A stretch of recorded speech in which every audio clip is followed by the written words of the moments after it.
అత్యున్నతమైన దేవానికే ఆరాధన పదివేలలో శ్రేష్ఠుడానికే ఆరాధన అత్యున్నతమైన దేవానికే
దేవునికి స్తోత్రం. నన్ను చూచువాడా నిత్యం కాచువాడా పరిశోధించి తెలుసుకున్నావు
దేవుని స్తోత్రం. హల్లెలూయా. యూదా స్తుతి గోత్రపు సింహమా యేసయ్యా నా ఆత్మీయ ప్రగతి స్వాధీనమా. యూదా స్తుతి గోత్రపు సింహమా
దేవుని స్తోత్రం.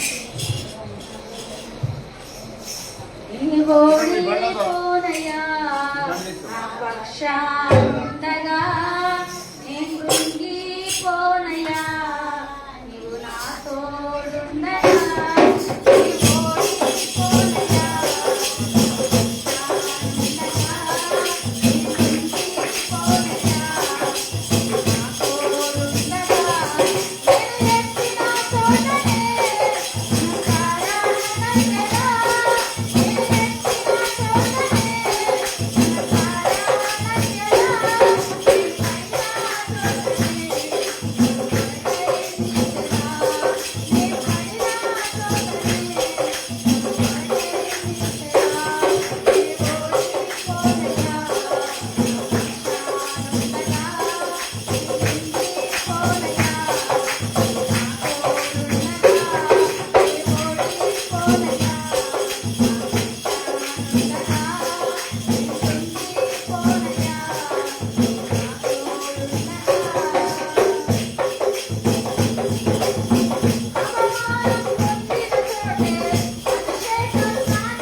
సమయము 45 నిమిషాలు 45 నిమిషాలు చివరి పట్ల అయిన తర్వాత మనం అందరూ వేసి ఆరంభించుకున్నాం.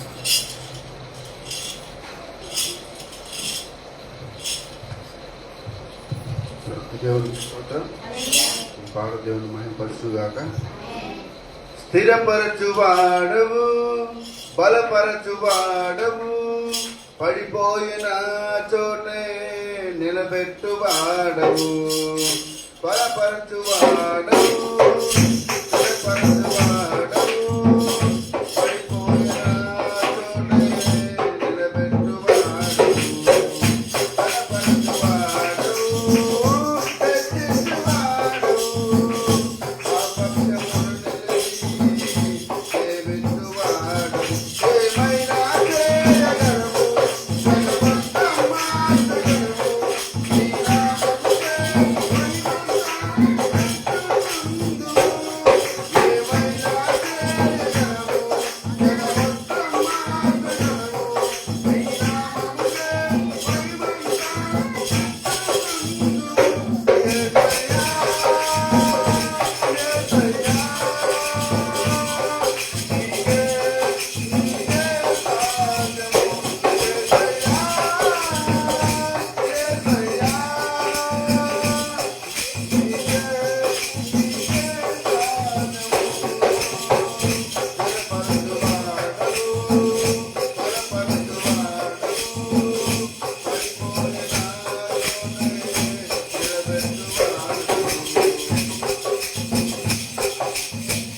దేవునికి మహిమ కలుగును గాక.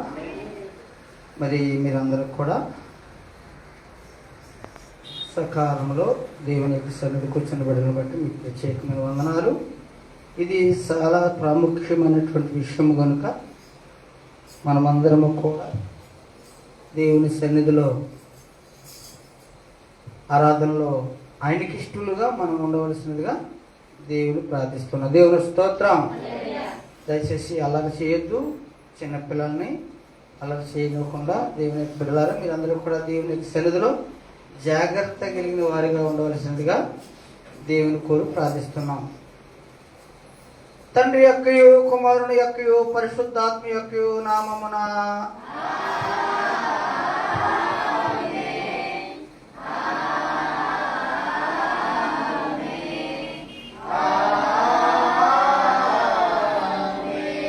నీ వెలుగును నీ సత్యమును బయలుదేరజేయము. అవి నాకు త్రావు చూపును. అవి నీ పరిశుద్ధ పర్వతమునకు వారు స్థలములకు నన్ను తోడుకుని వచ్చును. అప్పుడు నేను దేవుని బలి పెడుకున్నందుకు నాకు ఆనంద సంతోషం కలుగు చేయు దేవుని ఎదుగు చేరేదును. దేవా నా దేవాచ్యతర వాంచుచు నీకు కృతజ్ఞతాస్తుతులు చెల్లించేదను. ప్రభునందు ప్రియులారా, యథార్థ హృదయముతో మన తండ్రి అయిన దేవుని సమీపించి ఆయన ఎదుట మన పాపంలో ఒప్పుకొని మన ప్రభు అయిన యేసుక్రీస్తు పేరట మన క్షమాపణ దయచేయమని వేడుకుందాము. ప్రభువు నామము వలననే మనకు సహాయము కలుగుచున్నది.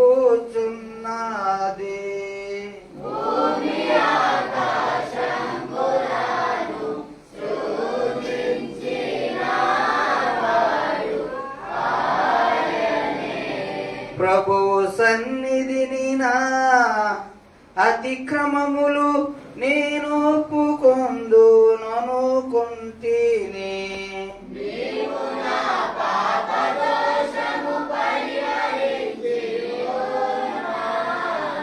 మా సృష్టికర్తవు విమోచకుడైన సర్వశక్తుల దేవా, దీనులము పాపులమగు మేము స్వాభావికంగా పాపులు మరియు అపవిత్రమనియు తలపు వలన మాట వలన క్రియ వలన నీకు విరోధంగా పాపం చేసితమనియు నీ ఎదుట ఒప్పుకొనుచున్నాము.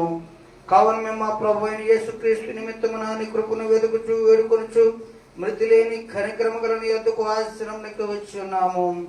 మా కొరకు చనిపోటకై నీ జనతైక కుమారుడిచ్చిన మిగులు కరుణ గల దేవా, మమ్మల్ని కనికరించి ఆయన నిమిత్తమున మా సమస్త పాపులకు క్షమాపణ దయచేయము.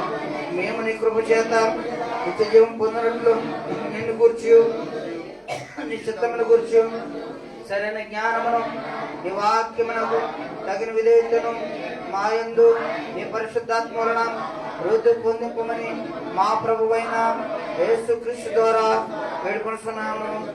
ఆమె. మన పరలోకపు తండ్రి యొక్క సర్వశక్తుల దేవుడు మనలను కనుకరించి మన కొరకు చనిపోడక తన యాక కుమారునిచ్చి ఆయన మూలమున మన పాపములను క్షమించున్నాడు. ఆయన నామమందు విశ్వాసం ఉంచే వారికి దేవుని కుమార్తెలు కుమారులు అగుటకు అధికారం ఇచ్చుచు వారికి తన పరిశుద్ధాత్మను అనుగ్రహించును. నమ్మి బాప్తిసం పొందినవాడు రక్షింపబడును. ఓ ప్రభువై రక్షణ అందరికి దయచేయి. ఆమేన్. ఆమేన్.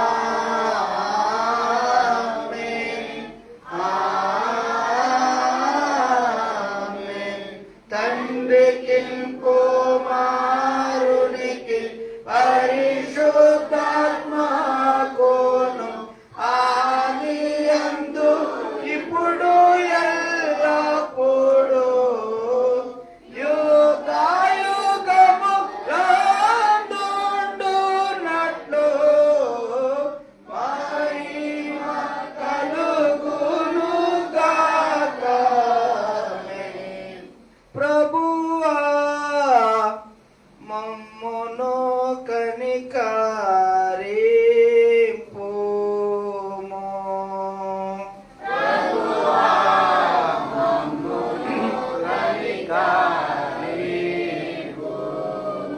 క్రీస్తు మమ్మును కనికరింపుము.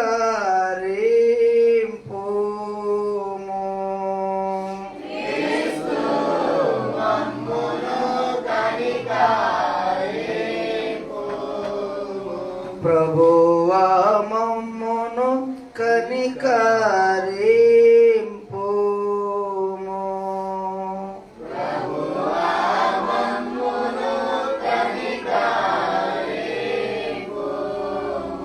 సర్వోన్నతమైన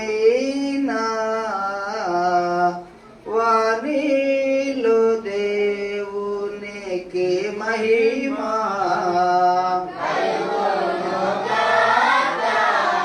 దేవునికి మహిమా కలుగునుగాక. కలుగునున్నతమైన ఘనస్థలములందున ఇలాగు సమాధానం నరులకైన దయ. ప్రభువైన దేవా పరమరాజా సర్వ పరిపాల పరిపూర్ణ శక్తి పరమ జనక నిన్ను మహిని స్తుతించుచు మరి పొగడుచున్నాము. మహిమ పరచుచు ఆరాధించుచున్నాము నేను. మహిమాతిశయమును మరి తలంచియు నీకు మహిని స్తుతి కృతజ్ఞతనిచ్చుచున్నాము.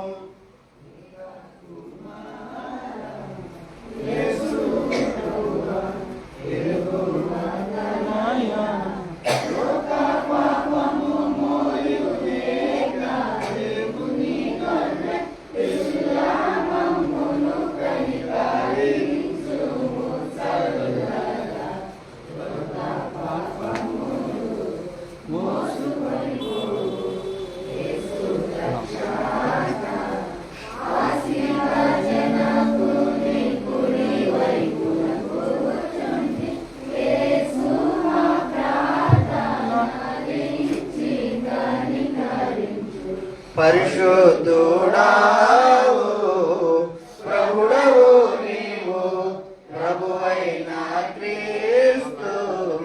పరిశుద్ధాత్మతో తండ్రి అయిన దేవుని యందు పరిపూర్ణ మహిమతో ప్రవాలుచున్నామిప్పుడు. ఆమేన్. ప్రభు మీతో నుండుగాక.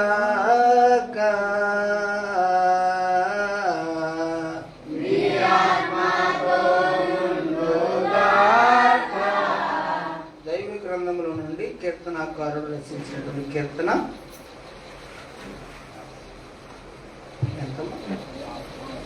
59వ కీర్తన మొదటి నుంచి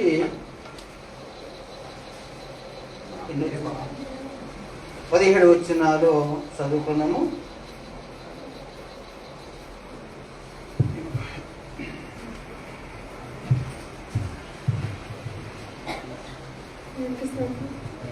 నా దేవా, నా శత్రువుల చేతుల నుండి నన్ను తప్పించుము.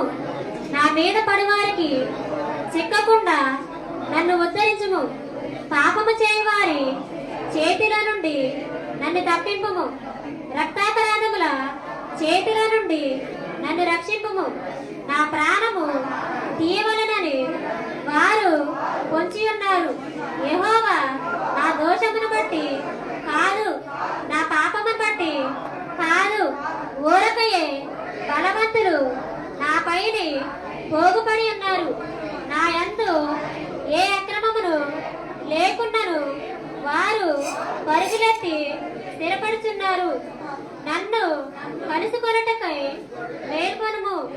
సైన్యములకు అధిపతియగు యెహోవావైన దేవా, ఇశ్రాయేలు దేవా, అన్యజనులందరినీ శిక్షించుటకై మేల్కొనుము. అధిక ద్రోహులలో ఎవరిని కనికరింపకము. సాయంకాలమున వారు మరలా వచ్చెదరు. కుక్కవలె మొరుగుచు పట్టణము చుట్టూ తిరుగుదురు. వినువారి వలను నేననుకొని వారు తమ నోట నుండి మాటలు వెళ్ళగక్కుదురు. వారి పెదవులలో కత్తులున్నవి. యెహోవా నీవు వారిని చూసి నవ్వుదువు, అన్యజనులందరినీ నీవు అపహసించుదువు. నా బలమా, నీ కొరకు నేను కనిపెట్టుచున్నాను. నా ఉత్తమమైన దుర్గము దేవుడే. నా దేవుడు తన కృపతో నన్ను కలుసుకొనను. నా కొరకు పొంచి ఉన్న వారికి సంభవించిన దానిని దేవుడు నాకు చూపించును. వారిని చంపకము, ఏలయనగా నా ప్రజలు దానిని మరచుదురేమో. నాకేడమైన ప్రభువా, నీ బలము చేత వారిని చల్లచెదురు చేసి అనగగొట్టుము. వారి పెదవుల మాటలను బట్టి, వారి నోటి పాపములను బట్టి, వారి పలుకు శాపములను బట్టి, అబద్ధములను బట్టి వారు తమ గర్వములో చిక్కుబడుదురుగాక. కోపము చేత వారిని నిర్మూలము చేయము. వారు లేకపోవునట్లు వారిని నిర్మాణము చేయము. దేవుడు యాకోబు వంశమును ఏలుచున్నాడని భూదిగంతముల వరకు మనుషులు ఎగురున్నట్లు చేయము. సాయంకాలమున వారు మరలా వచ్చెదరు. కుక్క వలె మొరుగుచు పట్టణము చుట్టూ తిరుగుదురు. తిండి కొరకు వారు ఇటు అటు తిరుగులాడుదరు. తృప్తి కలగని ఎడల రాత్రి అంతయు ఆగుదురు. నీవు నాకు ఎత్తైన కోటగా ఉన్నావు, అబద్ధమున నాకు ఆశ్రయముగా ఉన్నావు. నీ బలమును గూర్చి నేను కీర్తించదను. ఉదయమున నీ కృపను గూర్చి ఉత్సాహగానము చేసేదను. దేవుడు నాకు ఎత్తైన కోటగాను కృపగల దేవుడుగాను ఉన్నాడు. నా బలమా, నిన్నే కీర్తించదను. ప్రార్థన చేసుకుందాం. మన మధ్యలో కరుణాకర్ గారి ముందుకు వచ్చి ప్రార్థించవలసిందిగా పట్టుకోవచ్చున్నాం.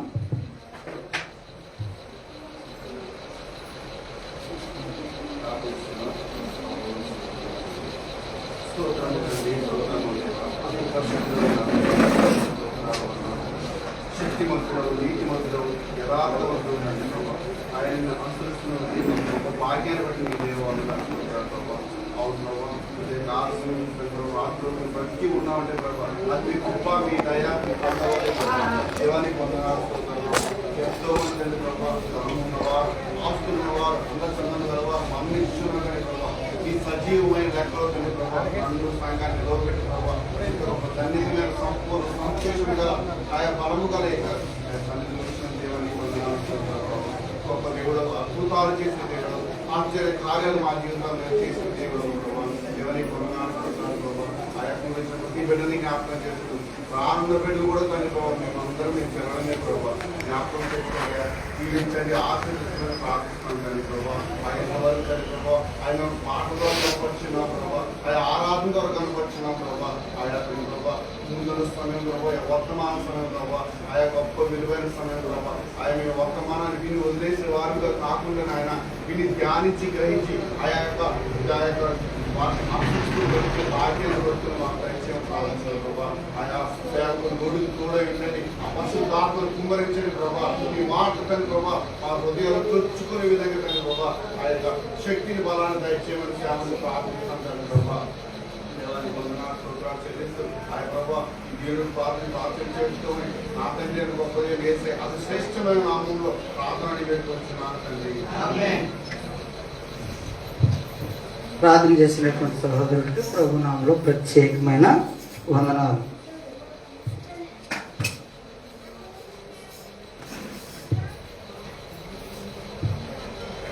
అలాగే మొట్టమొదటి దేవునికి వందనాలు.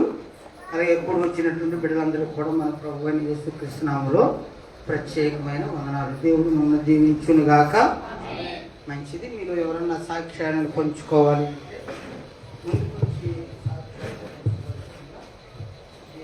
ప్రార్థిస్తున్నాం. ఎవరో లేకపోతే చిన్న ప్రార్థన చేసుకుని కూడుకును వాక్యంలో మనం ప్రవేశిద్దాం. మహాగరుడ, మహోన్నతుడ యేసయ్య నీ స్తోత్రాలు వందనాలు.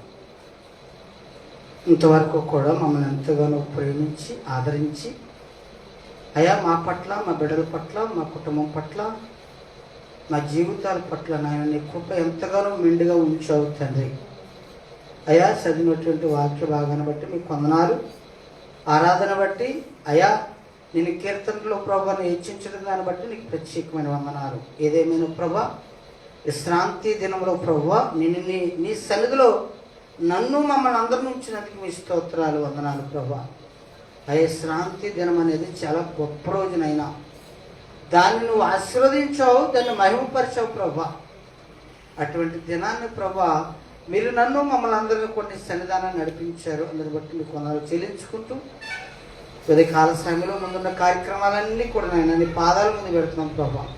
మాట్లాడేవాడు నేను కాదు, నీ పరిశుద్ధాత్మ చేత మీరు నడిపించిన ప్రభా నీకు వందనాలు చెల్లించుకుంటూ నీ యొక్క దైవ కృప నా మీదను సంఘ బిడ్డలందరి మీదను నిండారులుగా దయచేయమని మా ప్రభువును యేసుక్రీస్తు నామములో మిక్కిలి బతిమాలు వేడుకుంటున్నాము తండ్రి. ఆమేన్. దేవుని స్తోత్రం. హల్లెలూయా. మంచిది. సంఘానికి వచ్చినటువంటి బిడ్డలందరిని బట్టి పేరు పేరు చెప్పిన ప్రభు నామంలో మీ అందరూ కూడా ప్రత్యేకమైన వందనాలు. మరి విషాదకరమైనటువంటి వార్త ఏంటంటే మన దైవ సేవకులు మోకమాడులో సేవ చేస్తున్నటువంటి ఇలియాజర్ అయ్య గారి యొక్క తల్లి గారు ప్రభునందు నిద్రించారు. దయచేసి ఇప్పుడే ఇల్లు రావటం జరిగింది.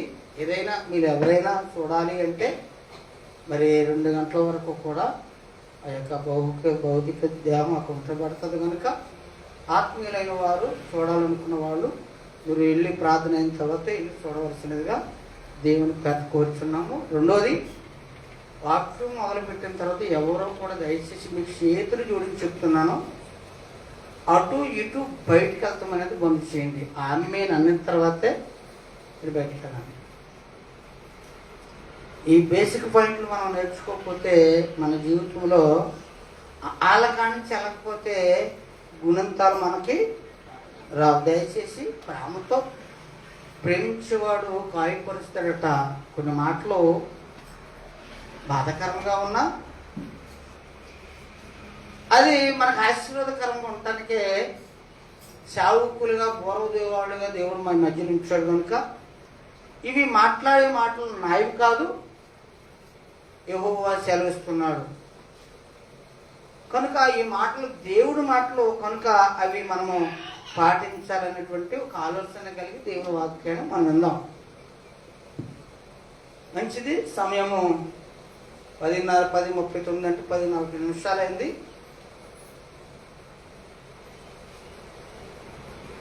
విశ్రాంతి దినము అనగా 7వ రోజు అనేది చాలా పవిత్రమైనది. ఆదికాండంలో మనం చూసుకున్నట్లయితే 2వ అధ్యాయం 3వ వచనంలో ఉంటుంది. దేవుడు విశ్రాంతి దినాన్ని ఎలా బలపరిచాడు అనేది మనకి తెలుస్తుంది. కాబట్టి దేవుడు ఆ 7వ దినం అంటే విశ్రాంతి దినము అంతేనమ్మా. 7వ దినము విశ్రాంతి దినము గట్ట. కాబట్టి దేవుడు ఆ 7వ దినముని ఆశీర్వదించి ఏమి ఇచ్చాడమ్మా? మళ్ళీ చెప్పండి. ఆశీర్వదించాడు.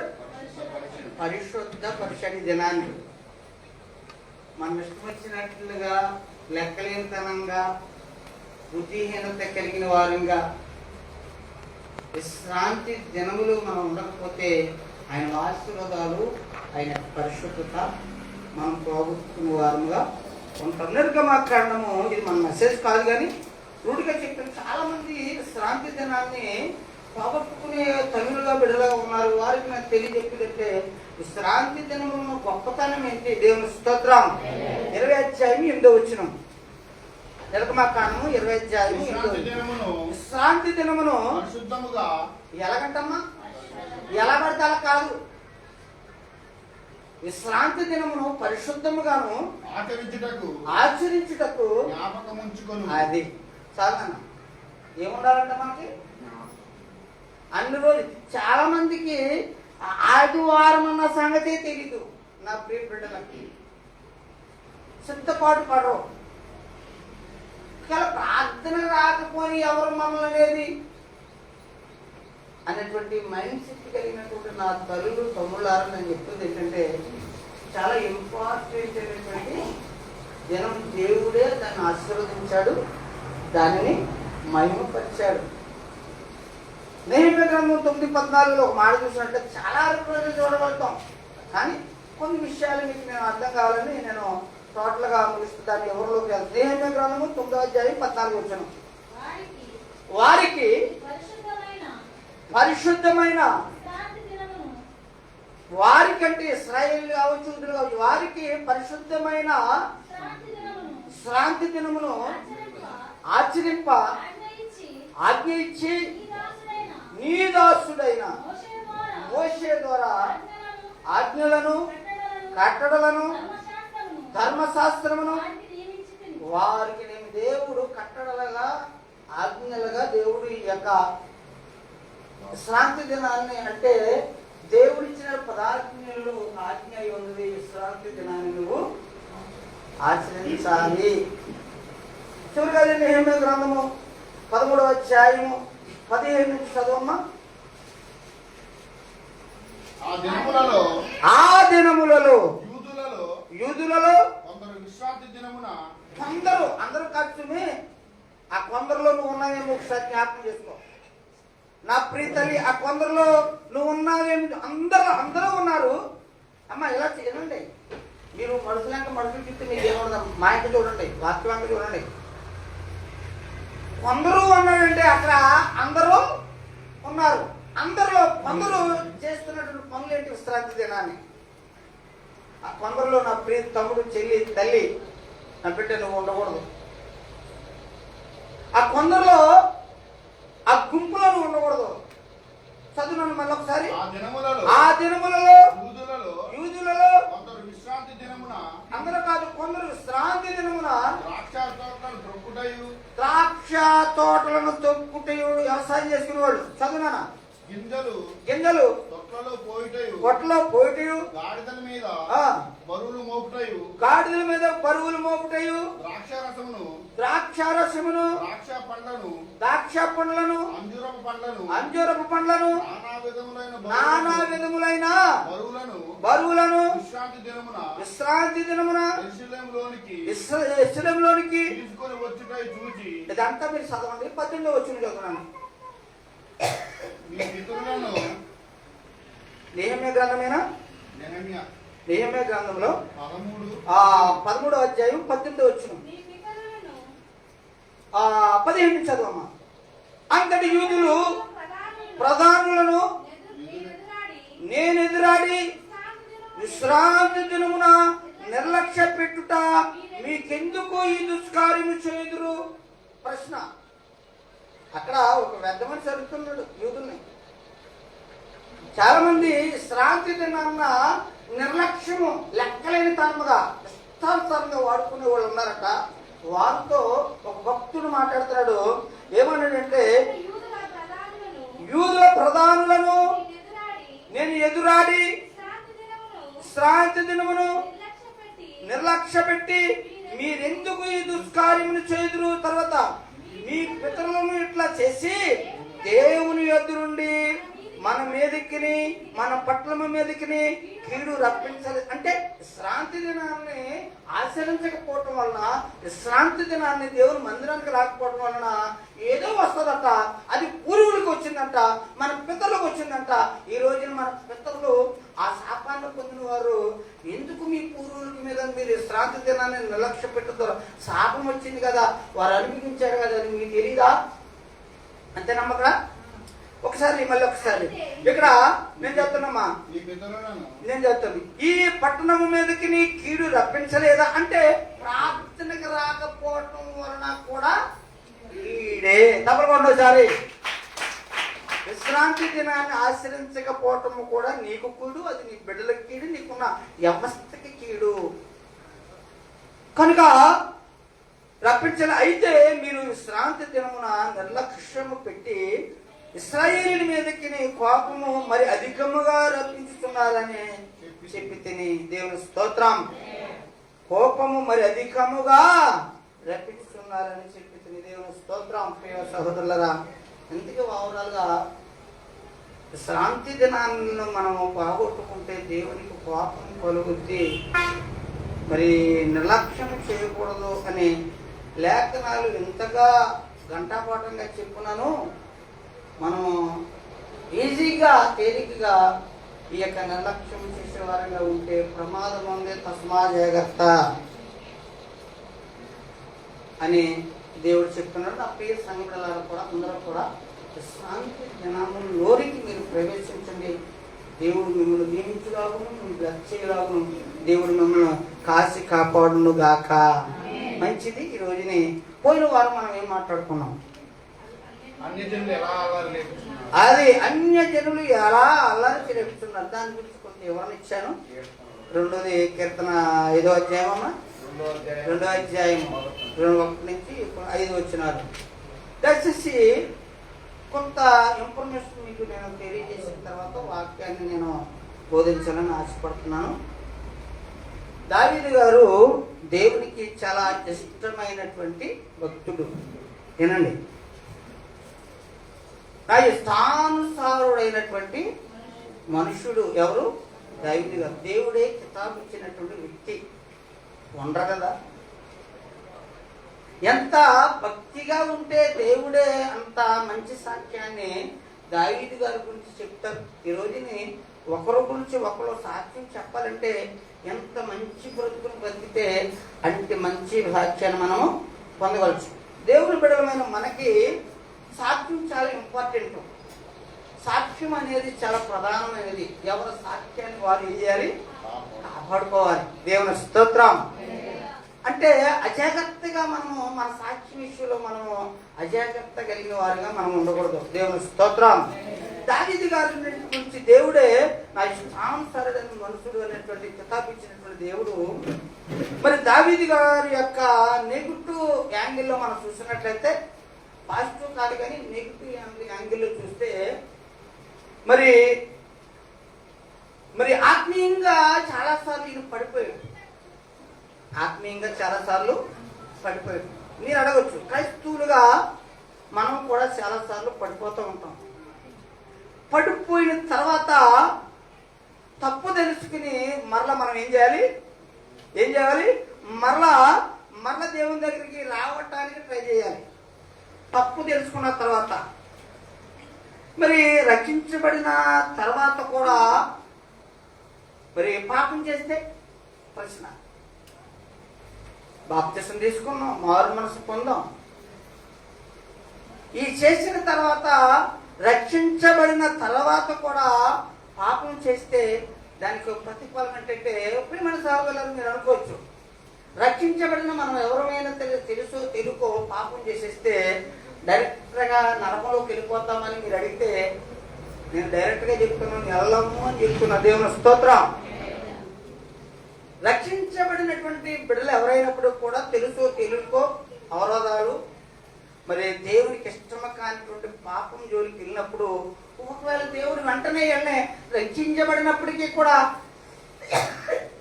వెళ్ళని నరకంలో వేసేస్తాడు అంటే శాపంగా దేవుడు నాకు బయలుపరిచినటువంటి స్థితిని బట్టి, నాకు చెప్పినట్టు మాటను బట్టి నేను చెప్తున్నంటే, ఒకవేళ పాపం చేసినంత మాత్రాన దేవుడు మనం తీసుకెళ్ళి ఎక్కడేడు? నరకంలో వేయడు. దీనికి 2 ఉదాహరణలు ఇస్తాను. మన యొక్క బైబిల్ గ్రంథంలో ఆది కాండం మొదలుకొని ప్రకటన గ్రంథం వరకు కొంతమంది భక్తులు చెప్తే, అది అబ్రహాం గారు కావచ్చు, మోషే గారు కావచ్చు, మరి యేషోబు గారు, ఇలా మంచి మంచి భక్తులు, దేవుని పట్ల యథార్థంగా జీవించిన భక్తులు కనుక వీరు చాలాసార్లు తన ఆత్మీయ స్థితిలో పడిపోయిన వారుగా ఉన్నారు, పోగొట్టుకునేవారుగా ఉన్నారు. దేవుని స్తోత్రం. ఇలా భక్తులైనప్పటికి కూడా కొన్ని వారి యొక్క జీవితాల్లో పోగొట్టుకునేవారుగా ఉన్నారు. చిన్నప్పటి నుంచి నువ్వుగా నేనుకొని మన యొక్క దైనందిన జీవితంలో ఎన్నో మనం పోగొట్టుకున్నాం. దేవుని స్తోత్రం. పోగొట్టుకున్న దాన్ని ఆలోచిస్తామా లేదా? ఏదైనా వస్తువును మనం పోగొట్టుకున్నాం అనుకోండి, దాని గురించి ఎక్కువగా మనం ఏం చేస్తాం? ఆలోచిస్తాం. ఇలాగా ఆలోచిస్తుండగా కొంతమంది అది మరలా దక్కించుకుంటారు, అది కొంతమంది మరలా. అలాగే ఆత్మీయ విషయంలో కూడా కొన్నిసార్లు మన ఆత్మీయ స్థితిని కూడా మనం ఏం చేస్తాం? పోగొట్టుకుంటాం. ముందున్నటువంటి భక్తి ఈ రోజు మనకు ఉండకపోవచ్చు. ముందున్నటువంటి ఆరాటం ఈ రోజు మనకు ఉండకపోవచ్చు. కొత్తలో వచ్చినటువంటి ఉబలాటం ఈ రోజు ఉండకపోవచ్చు.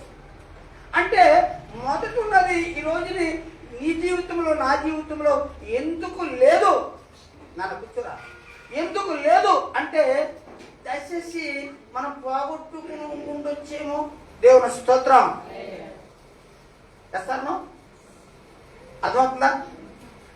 మొదటిన్నది ఈ రోజుని నీ నా జీవితాల్లో లేకపోవటం కారణం ఏంటంటే ఒకవేళ అది మనం పోగొట్టుకుని ఉండొచ్చేమో. పోగొట్టుకున్న దానిని మరలా దక్కించుకునే ఆ స్థితి దేవుడు మీకు ఇస్తున్నాను అని ఈ రోజు మెసేజ్ మొదలు పెడుతున్నాడు. దేవుని స్తోత్రం. కనుక ప్రియమైన సహోదరులారా, తప్పు చేసి రక్షించబడిన వారు పాపం చేస్తే నరకమేనా అని మీరు అడిగితే దానికి ఉదాహరణ ఏంటంటే, మరి బైబిల్లో సంసోను అనేటువంటి భక్తుడు ఉన్నాడు. ఏనండి, సంసోను అనే భక్తుడు ఎంతమంది తెలుసు మీకు? దేవునికి మహిమ. చేతులు ఎత్తన దేవుని స్తోత్రం. ఈ సంసోను అభిషేకం చేయబడిన కుమారుడు. దేవుని వాగ్దానం చేత తన తల్లిదండ్రులకి జన్మించినటువంటి పుత్రుడుగా ఉన్నాడు. ఇటువంటి వ్యక్తి దేవునికి దూరం అయిపోయాడు. దేవుని స్తోత్రం. తన ఇష్టానుసారమైన బ్రతుకును బ్రతికాడు. రక్షించబడిన వ్యక్తే, నాజూరు చేయబడిన వ్యక్తే, దేవుడే ఆ వాగ్దానం చేత పుట్టించినటువంటి వ్యక్తే. కానీ రక్షించబడిన వ్యక్తి ఆ చేయకూడనటువంటి పాపములు చేసి చివరికి ఎక్కడికి వెళ్ళాడో తెలుసా? ఎబ్రీ పత్రికలో చూసినట్లయితే విశ్వాస పట్టికలో ఎవరున్నారు? ఎబ్రీ పత్రిక 11వ అధ్యాయం ఉంటుంది. చెప్పుదును, గిద్యోను, బారాకు, సాలమ. సంసోను కూడా ఎక్కడున్నాడు? మీరు అర్థం చేసుకునేది అంటే ఈయన విశ్వాసే, కానీ దౌర్భాగ్యమైన స్థితిలో బ్రతికాడు. అంటే మేము కూడా పాపం చేసేసి బతికేసి మమ్మల్ని కూడా పరలోకం తీసిపోతాడు అయ్యగారు అని మీకు ప్రశ్న. మీకు ఇంటిస్తున్నాను అమ్మ, ఎలాగైనా తర్వాత బైబిల్ చూద్దరు కానీ నేను చదవమన్నప్పుడు చదవండి, తర్వాత ఎలా చూడండి. దయచేసి మీకు చేతులు చెప్తున్నాను. మీకు అంతా తెలుసుంటే నేనేం చెప్పలేను. ఎందుకు ఇంత ఓపిక నేను చెప్తున్నంటే వాక్యం మనకు అర్థం కావాలి. రక్షించబడినట్టు మనకి ఇది అవసరం. అభిషేకం చేత పుట్టబడిన వ్యక్తి మరి చనిపోయిన తర్వాత, ఆ ఫిలిష్తీయుల మధ్య చనిపోయిన తర్వాత ఈయన ఎక్కడున్నాడని అడిగితే ఆ విశ్వాసలో పట్టికలో ఆ యొక్క ప్రదేశంలో ఉన్నట్టుగా దేవుని గ్రంథం మనం చాలా చేస్తాను. మరి పాపం చేసిన వాళ్ళందరూ కూడా వెళ్ళిపోతారు అయ్యారు అంటే, విశ్వాసి రక్షించబడిన తర్వాత పాపము దాసురాలైతే పరలోకం వెళ్లకుండా ఉండరు, కానీ భూలోకంలోనే లైవ్ లో శిక్ష అనిపించారు. తప్పకొట్టండి. మీకు అర్థమవుతుందా? అలాగని మీ పరలోకం దొరకదని నేను ఉండలేదు. దారుణమైనటువంటి బ్రతికాడు సంవత్సరం. తన ఇష్టానుసారంగా బ్రతికాడు. చివరికి కుక్క సాగు చచ్చిపోయాడు. దేవుని స్తోత్రం. మనం అనుకున్న క్రైస్తవులము కదా, పరలోకం రక్షించబడ్డాం కదా, పరలోకం మేము పోగొట్టుకున్నామా అని మీరు అనుకోదు. కానీ ఏదైతే పోగొట్టుకున్నారో అది మరలా సంపాదించుకోవాలి. ఇది మన కాన్సెప్ట్. క్రైస్తవులుగా మనం చాలా జాగ్రత్తగా ఉండాలి. క్రైస్తవులుగా మరి జాగ్రత్తగా మన యొక్క సాక్ష్యాన్ని మనం కాపాడుకోవాలి. అలాగే సంసోను తన ఇష్టానుసారంగా తల్లిదండ్రులు మాట్లాడకుండా, బిడ్డలు మాట్లాడకుండా, ఎవరు మాట్లాడకుండా చేసుకోకుండా వివాహం చేసుకున్నాడు. తదుపరి ఆవిడ ఒక వ్యక్తితో వెళ్ళిపోయింది. తర్వాత వారి మీద పగబెట్టుకున్నాడు.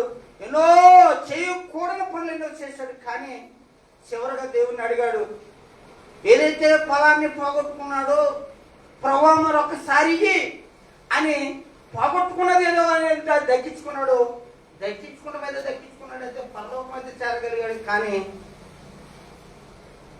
లైవ్ లో బ్రతికుండగా మాత్రము ఒక్క సాగు తెచ్చాడు అనేటువంటి మాట చరిత్ర మనకి అర్థం తెలుస్తుంది. దేవునికి మహిమ కలుగును గాక. ప్రియమైన సహోదరులారా, ఆత్మీయ మరి శక్తివంతంగా ఆత్మీయ స్థితి శక్తివంతంగా ఉంటే మీకు ఎక్కువ కష్టాలు, ఎక్కువగా ప్రార్థనలో కానీ ఆత్మీయతలో కానీ దేవుని యొక్క మార్గాల్లో కానీ మీరు కానీ మీ బిడ్డలు కానీ మీ కుటుంబం కానీ మీ భర్త కానీ భార్య ఎక్కువగా ఫాలోవర్గా ఇష్టలుగా ఏ కూడికి మారకుండా మీరు ఇష్టానుసారంగా దేవుడు అంటే ఇష్టలుగా మీరు వస్తున్నారు అనుకోండి, ఎక్కువగా మీ జీవితాల్లో శ్రమలు స్టార్ట్ అవుతాయి. దేవుని స్తోత్రం. మీకు అర్థమవుతున్నాయా? శ్రమలు ఎత్తుని ఎందుకని నువ్వు బాధపడుతున్నావు కానీ నువ్వు దేవుని యొక్క ఆత్మీయ స్థితిలో ఎదుగుతుండగా సాతానుగాడు ఎవరి దగ్గరకు వచ్చి కూర్చుంటాడంటే నీ దగ్గరకు వచ్చి చెప్తాడు. ఈయన చెప్తే చాలు వీడి కుటుంబం అంతా కూడా కొలక్షణ. ఇంతకీ సాతానుగాడు ఎవరి జోలికి రాడు? ప్రశ్న మీకు అర్థమవుతుందా? సాతానుగాడి టార్గెట్ ఎవరంటే దేవుని వెంబడించేవారు వారి టార్గెట్, దేవునికి మరి సేవలు ఉండేవారు వారి టార్గెట్, దేవుడు అంటే ఆత్మీయంగా మరి ఆత్మీయ స్థితి కలిగిన వారు వారి టార్గెట్. కానీ మరి సాతానుగాడు ఎవరితో పని ఉన్నదంటే అటు ఇటుకున్న వాళ్ళతో సాతానుగాడికి ఏం పని ఉండదు. మీకు అర్థమవుతుందా? అటు ఇటు అంటే కొంత భక్తి కొంత లాభం. ఆయన చేయక్కర్లేదు, ఆల్రెడీగా ఆవిడ కానీ ఆమె కానీ నా ట్రాక్ మీద ఉన్నారు, ఎంతో నా పని లేదు. మరి అది పని ఎవరికి ఉందంటే దేవుని యందు పూర్తి విశ్వాసం కలిగి ఆత్మీయంగా నడుతున్నటువంటి నా సంఘ బిడ్డలు ఎవరైతే ఉన్నారో వారిని టార్గెట్ చేసి వారిని ఏం చేస్తారంటే శ్రమలను పెట్టడానికి, కష్టాలు పాలు చేయడానికి, ఇరుకులు పాలు చేయడానికి సాతానుగాడు ఏం చేస్తాడు? ఇది మీకు అర్థం అవ్వాలి. దేవుని స్తోత్రం. హల్లెలూయా. ప్రియమైన సహోదరులు గమనించండి, అబ్రహాము కానీ మోషే కానీ యోసేపు కానీ వారి యొక్క ఆత్మీయ స్థితిలో ఎన్నోసార్లు పడిపోయారు కానీ వారు లేచినట్లుగా దైవ గ్రంథము మాట. ఈ రోజుని నా తల్లిగా, చెల్లిగా, నా సహోదరుడుగా నువ్వు ఒకవేళ పడిపోయిన స్థితిలో కానీ ఉంటే మరలా ఆ స్థితిలోనికి నువ్వు మళ్ళీ లేగాలి. ఏదైతే నువ్వు పోగొట్టుకుంటున్నావో అది మరలా తిరిగి సంపాదించుకోవాలి. ఇది దేవుడు ఈ రోజుని మన సంఘానికి ఇస్తున్నటువంటి ముఖ్య కీలవచనం. దేవుని స్తోత్రం. హల్లెలూయా. ప్రియమైన సహోదరులుగా చూడండి, ఇక్కడ మరి నేను నా జీవితంలో పోగొట్టుకున్న మరలా సంపాదించుకుంటున్నాను అంటున్నారంటే నీ జీవితంలో ఏదో కలిగి ఉన్నావు. నువ్వు పోగొట్టుకున్నావు అంటే ఏమీ లేకుండా పోగొట్టుకుంటావా? అర్థమవుతుందా? నీ జీవితంలో ఏదో పోగొట్టుకున్నావు అంటే నువ్వు కలిగిన దాని కలిగిన వాడు. దేవుని స్తోత్రం. ఏమీ లేనివాడు కాదు, ఏమీ సంపాదించుకున్న వ్యక్తి కాదు. నువ్వేదో పోగొట్టుకున్నావు, అది నువ్వు కలిగింది కనుక అది కలిగింది ఏదే అది ఆత్మీయ స్థితి కావచ్చు, మరి ఏదైనా కావచ్చు. ఈ రోజుని మనమందరము కూడా ఆత్మీయ స్థితిని కలిగిన వారుగా మనం ఉన్నాం. దేవుని స్తోత్రం. రక్షణ కలిగిన వారుగా ఉన్నాం, మారు మనసు పొందే వారుగా ఉన్నాం. అటువంటి దానిని ఒకవేళ మనం పోగొట్టుకున్నామేమో. దావీదు గారు చాలా మంచి సాక్ష్యం కలిగిన వ్యక్తిగా, దేవునికి నా ఇష్టానుసరుడైనటువంటి మనుషుడిగా దేవుడు కనపడ్డాడు. కానీ ఒకసారి మనం చూసుకున్నట్లయితే మరి దావీదు గారు మనం చూస్తున్నట్లయితే ఒక సమయాన్ని చిన్న వయసులోనే ఎవరైనా గొలియాతుని చంపినటువంటి శక్తిని కలిగిన వాడు, దేవుని యొక్క ఆత్మని పొందిన వ్యక్తిగా ఉన్నాడు. తర్వాత సౌలుకి అర్థమైంది ఏంటో తెలుసా, వీడు రాను రాను కూడా నా సీటుకి ఎసరెట్టేస్తాడు అన్న సంగతి ముందుగానే సిగ్నల్ వచ్చేస్తుంటాయి. దేవుని స్తోత్రం. మీకు అర్థమవుతుందా? ఎప్పుడన్నా మన ముందున్నవాడు మనకి ఎసరు పెడుతున్నాడో లేదన్న సంగతి ఎసరు పెట్టించుకున్నవాడికి అర్థమైపోద్ది ఆడి సీన్లు.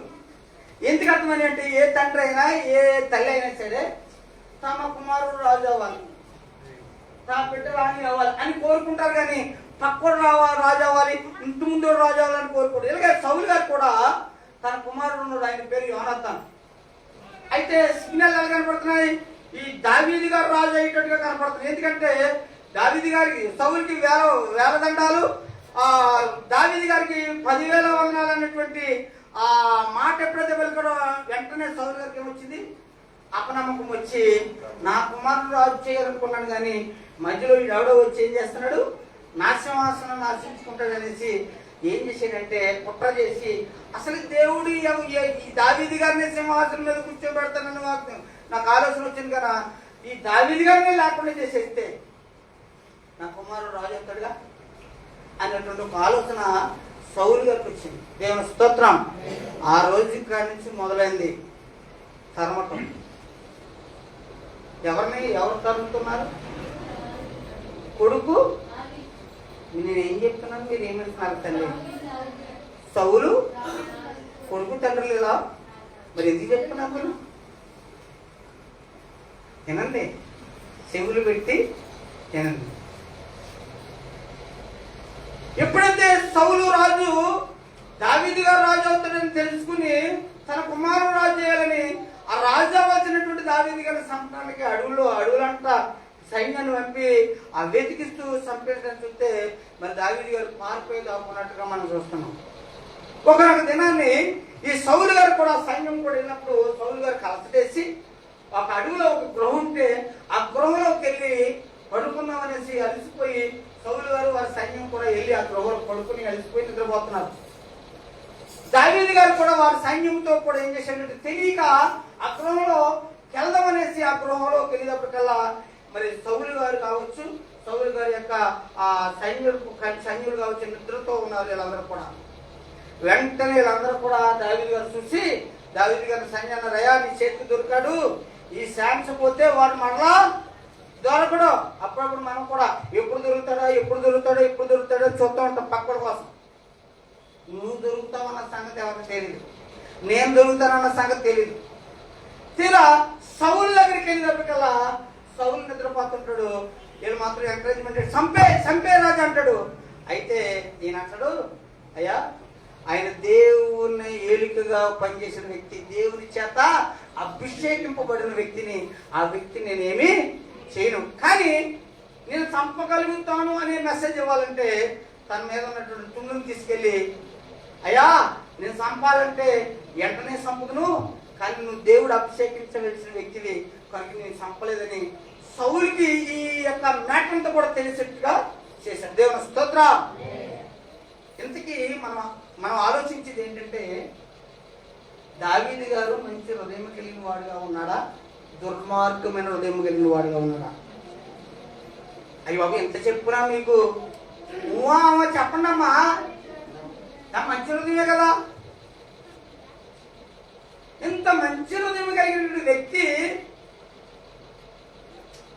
ఎలా మారిపోయాడు అనేది ఈరోజు సమస్య. అమ్మా శ్రేష్ట కూర్చో. అంతే కదా, మంచోడు ఎలాగే ఇంటికయ్యాడురా అనే బాధ ఎవరికుందా?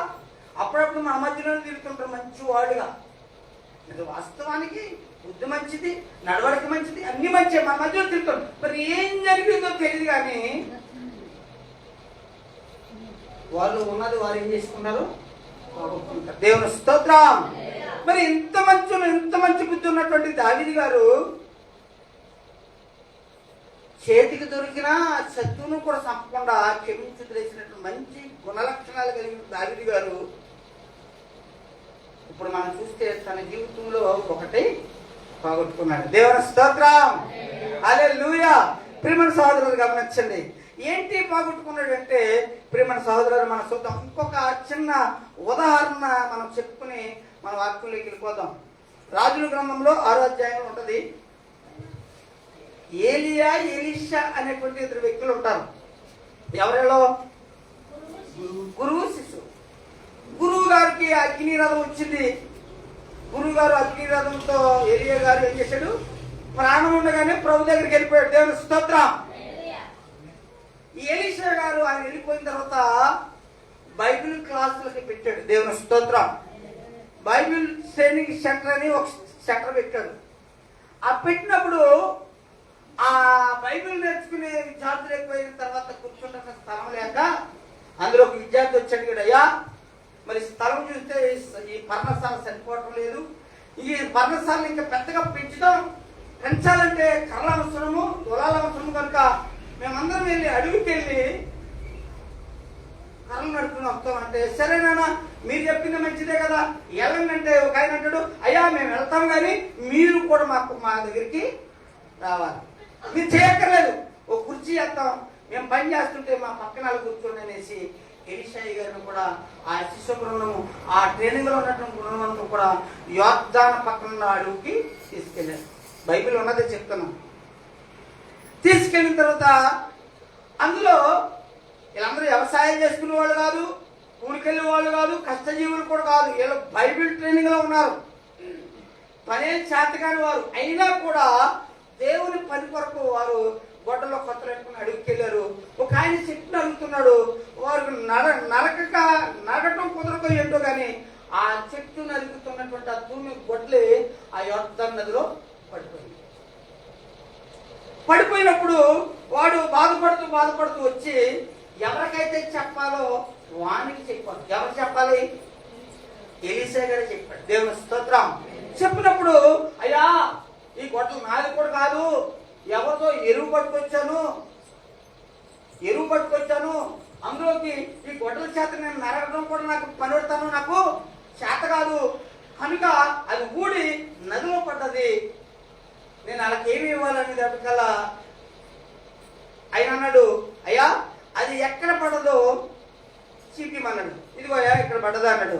అయితే ఒక కొమ్మ నరికి ఎలీషా గారు ఆ కొమ్మను ఎక్కడ వేశాడు? నరికిన చోట వేశాడు. వెంటనే బరువుగా ఉన్నటువంటి తూమి గొడ్డలి నీటి మీద తేలింది. అది తీసుకున్నాడు, గొడ్డలు పెట్టాడు, మళ్ళీ ప్రారంభించాడు. ఇందులో మనం నేర్చుకోవాల్సింది ఏంటి? మీరు అడగవచ్చు, మాకంటే ఇది లేని వాళ్ళు, దిమాకు లేని వాళ్ళు ఎవరు లేరయ్య గారు? ఆ బరువైనది నీటిలో ఉంటే కొమ్మతి పైకి ఎలా తెలియదు గారు అని మీరు అడగచ్చు. మీరు అడగల, నేను ఇస్తున్న డౌట్ అంతే కదా. బరువుగా ఉన్నది నీటి లోపలికి వెళ్ళిపోతే కొమ్మ చెప్తే వచ్చేద్దా? కానీ వచ్చింది. ఈ రోజుని పెద్ద పెద్ద సముద్రాలు చూసినోడు పెద్ద పెద్ద అంతస్తులు కలిగినటువంటి వాడలు ఇనప సామాన్లతో చేస్తారు. 7 అంతస్తులు కలిగినటువంటి వాడలు కూడా ఉన్న అక్కడే ఇంచుంటుంది, అంతస్తు పై కొంత వెళ్తాయి. ఒక మంచి మెదడు కలిగినటువంటి వ్యక్తే కొన్ని వేల టన్నులని దేని మీద నిలబెడుతున్నాడు? నీటి మీద నిలబెట్టడం మనందరికీ తెలీదా? అసలు కేజీలో కేజీ నాడుంటే దానిని నిన్ను సమస్తాన్ని చేసిన వాడు ఆ పనిని చేయలేడా? చాలా మంది కూడా ఇది కూడా డౌట్. ఈ మేము వింటున్నావు కానీ అయ్యగారు చెప్తున్నాడు, మేమే వినకపోతే వీడు ఎవరికి చెప్తాడు? సాపలు చెప్తాడు. నా ట్రైనింగ్ సాపలే, నువ్వు ఉద్దేశంతో ఎందుకో. మహా మట్టి మెదడు కలిగిన వాడే కొట్లాది టన్నులు కలిగినటువంటి ఆ యొక్క ఇనప సామాన్లతో కలిగినటువంటి ఆ ఓడలను నీటి మీద నిలబడితే లేదు కానీ దేవుడు అడుగునున్నటువంటి గొడ్డ తుమ్ముని పైకి లేపలేడా? దేవునికి మహిమ కలుగు. నా దేవునికి సాధ్యం కానిది ఏది కూడా లేదు. రెండోది, గొడ్ల పోయినప్పుడు ఫస్ట్ ఆఫ్ ఆల్ ఎవరి దగ్గరకు వచ్చాడు? అది ఎవరికైతే చెప్పాలో ఆయన దగ్గరకు వచ్చాడు. ఇది చాలా గొప్ప విషయం. దేవుని స్తోత్రం. మనకి ఎన్నో కష్టాలు, బాధలు, ఇరుకులు, ఇబ్బందులు, శోధనలు వస్తాయి. వచ్చినప్పుడు అందరికీ చెప్పేస్తాం, ఇంటింటికి తిరిగి పదా చేసేస్తాం. చెప్పవలసిన చెప్ప నాకచ్చుమే. అక్కడైతే ఎలిసికి చెప్పాడు కానీ మీరు నాకు చెప్పమని కాదు, దేవునికి చెప్పాలి. మీరు ఏదైతే పోగొట్టుకున్నారో, ఏదైతే విడిచిపెట్టారో, ఏదైతే కలిగింది మీరు పోగొట్టుకున్నారో అది నేను పోగొట్టుకున్నానయ్యా, నేను కష్టపడి సంపాదించుకున్నానయ్యా, అది ఆత్మీయ స్థితి అయ్యా, అదే ధనమయ్యా, అది బంగారమయ్యా, ఇది పోయింది అనేసి ఇంటి పక్క వాళ్ళకందరూ చెప్తాం కానీ చెప్పవలసిన వ్యక్తికి మనము చెప్పాలి. ఫస్ట్ ఈ గొడ్ల యజమాని ఏం చేశాడంటే ఎవరికైతే చెప్పాలో వారికి చెప్పాలి. ఫస్ట్ ఆఫ్ ఆల్ దేవుని స్తోత్రం. ఈ నా బ్రతుకులో ఎన్నో ఒడిదుడుకులు, ఎన్నో బాధలు, ఎన్నో ఇబ్బందులు. నా తల్లిగా, నా చెల్లిగా, నీవు నాతో చెప్తే నేను తెచ్చలేను, నేను నీతో తెలిసి కానీ చెప్పవలసిన వ్యక్తికి యథార్థంగా నిజాలు చెప్తే తప్పనిసరిగా ఆయన నీకు మాత్రము మేలు చెట్టు కనుక ఆ దేవుని స్తోత్రం. రెండోది ఏంటి? రెండోది యథార్థంగా అయ్యా నాకు పని రాదు. ఏం రాదు? నాకు పని రాదు, అయినను ఇది నా గొడ్లు. చాలాసార్లు ప్రార్థన చేస్తే మన పరిస్థితి ఏంటో తెలుసుకోవాలి. అప్పుడప్పుడు అలా ప్రార్థన చేస్తుంటారు. మామూలుగా ఉన్నప్పుడు ఒకలాగా మాట్లాడతారు. ప్రార్థన అనేటప్పుడు ఏం మారిపోద్ది? శైలి మారిపోద్ది, సంబోధన మారిపోద్ది. దేవుని స్తోత్రం. హల్లెలూయా. ప్రియమైన సహోదరులారా, ప్రార్థన చేసే విధానం వేరు, మనం మాట్లాడే విధానము వేరు. అప్పుడప్పుడు యథార్థతగా మనం ఒప్పుకుంటే దేవుడు కనికరించి పోగొట్టుకున్న దాన్ని మరలా దేవుడు నా దేవుడు మీకు ఇవ్వగలరు. తప్పులు కొట్టండి. ఏదైనా ఎక్కడైతే మీరు పడిపోయారో అక్కడి నుంచి నా దేవుడు మిమ్మల్ని లేపగలడు. దేవుని స్తోత్రం. కానీ ముందుగా మనలో ఏముండాలి? యథార్థత, నిజాయితీ మన జీవితంలో ఉండాలి. యథార్థత ఒప్పుకున్నాడు, అయ్యా ఈ కొట్టలు నాది కాదు, అసలు నీ పనేనా చేత, ఈ పనే చేత కాదు. అయితే సేవకుడు ఎక్కడ పడిందంటే ఇదిగో ఎక్కడ పడింది అన్నాడు. దేవుని స్తోత్రం. హల్లెలూయా. నదిలో పడ్డదయ్యా, ఎక్కడ పడిందని నేను చెప్పనని కౌంటర్లో లేదేనా, ఇదిగో ఇక్కడే పడదు అన్నాడు. దేవుని స్తోత్రం. దేవునితో అంత సఖ్యత కలిగిన సమాధానం మనం చెప్పేవారిగా ఉంటే, నా తల్లిగా నువ్వేదో పోగొట్టుకున్నావు, ఏదో నీ జీవితంలో లోటుగా ఉంది, ఏదో నీకు అవసరం, అది దేవుని కూడా ఇష్టమే, అది నీ జీవితంలో లేదు. ఎలాగైతే గొడ్ల తుమ్ము పోగొట్టుకున్నాడో వాడు మరలా దాన్ని దక్కించుకోగలిగాడంటే వాడి జీవితంలో నమ్మకమైన సాక్ష్యం కలిగి ఉన్నాడు. యథార్థంగా చెప్పాడు, ఎవరికై చెప్పాలో అని చెప్పాడు. దేవుని స్తోత్రం. అదే పక్కడికి పోయి 20 గొడ్లాలు పోయిపోయింది, అయ్యారు చెప్పాలా వద్దా? ఏం చెప్తారు? ఆయన మాత్రం ఏం చేస్తాడు? కనీసం లేచి అప్పటికే ముసలోడు ఎవరు ఆయన ఏం చేస్తాడు? ఏదైనా చెట్టు నువ్వునైనా చేయాలి. కానీ దేవుడు వాక్యం శక్తిచ్చాడు. అక్కడ కొమ్మను నరికేయమన్నాడు. వెంటనే ఆ యొక్క ఏదైతే పోగొట్టుకున్నాడో దాన్ని మరలా ఆ యొక్క స్టూడెంట్ దక్కించుకున్నట్టుగా మనం చూస్తున్నాం. దేవుని స్తోత్రం. హల్లెలూయా. దావీదు గారు 4 సందర్భాలలో ఆయనకున్నటువంటి విషయాల్ని కోల్పోయాడు. దావీదు గారు ఎవరో దేవునికి ఇష్టానుసారుడైన మనుషుడు. ఈ రోజు నువ్వు కూడా ఇంతేనేమో. దావీదు గారు బైబిల్ గ్రంథంలో మనం చూస్తున్నటువంటి 4 ఈ రోజు చెప్పలేను, కానీ ఒక్కదాని కోసం గురించి నేను ముగించేస్తాను. ఆ ఒక్కదానిలో మీరు ఉంటే కనుక ఈ రోజుని సరి చేసేసుకోవాలి. నువ్వు కానీ నేను కానీ ఎవరినైనా దేవుని వాక్యానికి ఎవరు కూడా అతిథులము, అందరూ సమానమే. ఏంటి దావీదు గారు ఈ 4 విషయాల్లో అసలు పోగొట్టుకుంటానికి కారణాలు ఏంటి చెప్పండి. ఉన్నది మనం పోగొట్టుకున్నాం అనుకోండి, కారణాలు ఏంటి? పోగొట్టుకున్న కారణం ఏంటి? అబ్బా తప్పబడుతు తమ్ముడికి ఇంకోసారి గట్టి చెప్పడా, ఇంకో గట్టి చెప్పడా, ఏం పడా అజాగ్రత్త. దేవుని స్తోత్రం. అజాగ్రత్త. భక్తి కూడా అజాగ్రత్తగా చేస్తే మనం పోగొట్టుకుని దొరుకుతాయినా? దొరికితే ఎందుకు మనం పోగొట్టుకున్నాము అంటే, 1 అజాగ్రత్త, 2 మనం చూసినట్లయితే మరి ఎవరో మన దగ్గర ఉన్న సొమ్ముని ఎత్తుకో. నీ దగ్గర ఉన్న సొమ్ముని ఆత్మీయస్థితిని ఎవరైనా ఎత్తుకుపోయాడా? లేక నీ అజాగ్రత్త వల్ల నీకున్న భక్తిని కోల్పోయావు.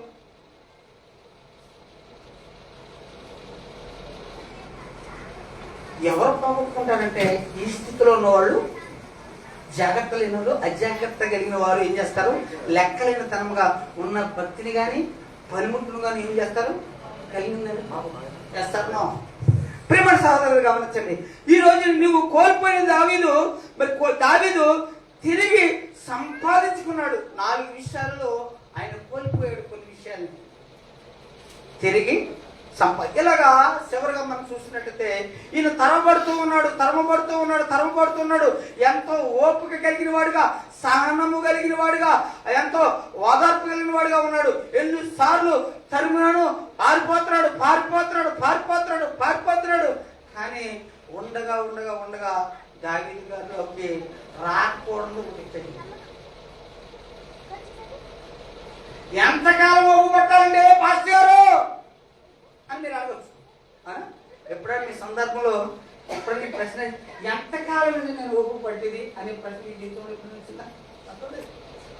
దావీదు గారు కూడా వచ్చేది రాకూడదు. ఇది ఎంతకాలం నుంచి చచ్చిపోయే వరకు కూడా వేయాలి. పోగొట్టుకున్నాడు, సహనాన్ని పోగొట్టుకున్నాడు, ఓర్పును పోగొట్టుకున్నాడు. దేవుని స్తోత్రం, హల్లెలూయా. చేతుకు దొరికినప్పుడు చంపలేదు, కానీ ఇక నా సహనం ఓడిపోయింది, నేను తెగించాను, ఇక సౌలు చంపితేనే కానీ నేను బ్రతుకుననేసి సౌలు మీద ఏం పెట్టుకున్నాడు? కక్ష పెట్టుకుని ఇంకా దాపోలేక శత్రు దేశమైనటువంటి ఫిలిప్పీన్ దేశం వెళ్ళి అక్కడ తలదాచుకున్నాడు. ఎవరు? దావీదు. వాస్తవానికి దావీదు గారికి శత్రువులైన ఎవరైనా ఉన్నారంటే ఎవరంటే ఫిలిప్పీన్. ఆ ఫిలిప్పీన్ దేశం వెళ్ళి ఒక రాజు చెంత చేరి తన బాధ చెప్పుకుని తన యొక్క ఆ బాధనంతా కూడా కీషు అనే రాజుకి చెప్పుకుని, అయ్యా నన్ను కాపాడవని దేవునికి శరణ వేడవలసినటువంటి ఈ రాజు దావీదు ఒక శత్రు దేశపు రాజు అయినటువంటి కీషు రాజుకి తాళ్ళు పట్టుకుని, అయ్యా నువ్వు నన్ను దారి నన్ను కాపాడని ఎవరి చేతులు పట్టుకున్నాడు? మరి దేవుడు కోపం ఉంటుందా? రాదు.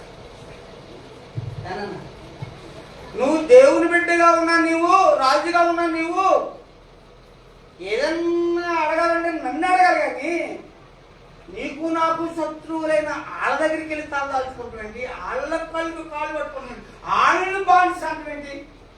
ఈ రోజు మన పరిస్థితులు కూడా ఇంతే. ఎవరాడు ముక్కు తెలీదు, దేవుడు అంటే తెలీదు, వాళ్ళ దగ్గరికి వెళ్ళి మనం గులాం జలాం చేస్తుంటాం, నమస్కారాలు చేస్తుంటాం. నేను చదువుతుంటలేదు. వాళ్ళు నువ్వు చేసినంత మాత్రాన్ని నీకు మేలు చేసేవారుగా ఉండడు. ఒకవేళ నువ్వు పొగిడినంత మాత్రాన వారికి నీకు వారి ద్వారా నీకేమి ఆశీర్వాదాలు రావు. కానీ దావీదు ఆ కీషు అనేటువంటి రాజు దగ్గరికి వెళ్ళి చాలా కాలం తన సైన్యము తాను ఎంతో మంచిగా బ్రతుకుతున్నారు. ఆ కీషు రాజు కూడా ఏమంటున్నాడంటే శత్రువు అయినప్పుడు కూడా మంచిగా మారాడు అని ఆశ్రయించాడు. దేవుని స్తోత్రం. అయితే కొన్నాళ్ళు అయిన తర్వాత ఇశ్రాయేలు దేశం మీదకే యుద్ధానికి 5 రాజులు బయలుదేరు. 5 రాజులు ఎవరో తెలుసా?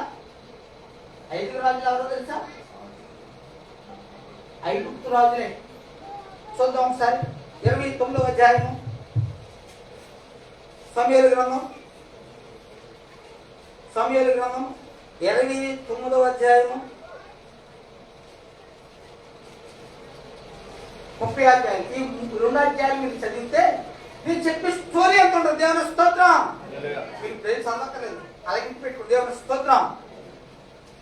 మరి వెంటనే ఐగుప్తులో ఉన్నటువంటి 5 రాజులు సైన్యం చేసుకుని దావీదు ప్రజలైనటువంటి రాజు అయినటువంటి సౌలును చంపడానికి బయలుదేరారు. అందులో 5వ రాజు ఎవరంటే కీషు. ఈ 5 రాజుల సైన్యంతో యూదులను చంపడానికి ఇశ్రాయేలును చంపడానికి బయలుదేరితే వెనకాల తన సైన్యంతో దావీదు గారు బయలుదేరారు. దేవుని స్తోత్రం. 4 రాజులు వెనక్కి తిరిగి చూశారు. 4 రాజులు వెనక్కి. ఒక రాజుకి తెలుసు కదా ఆయన ఎవరో. అయ్యా వచ్చిన ఆయన ఎవరో, వెనకాల సైన్యంతో వస్తున్నాడు. ఆ వ్యక్తి ఎవరంటే ఎవరో కాదు, ఆయన ఇశ్రాయేలీయుడే, యూదుడే. ఆయన కూడా మనకి ఎవరికైతే పగ ఉందో సౌలు మీదకి ఆయనకు కూడా అదే పగ ఉంది కనుక చాలా మట్టాలు ఎదురు ఉన్నాడు. ఆ వ్యక్తి మంచోడు, చాలా మారాడు. ఆయన కూడా తన సైన్యం తెచ్చుకుని మరి సౌలుని చంపడానికి వస్తున్నాడంటే ఈ 4 రాజులు లాగా. దేవుని స్తోత్రం. గుర్తుందా?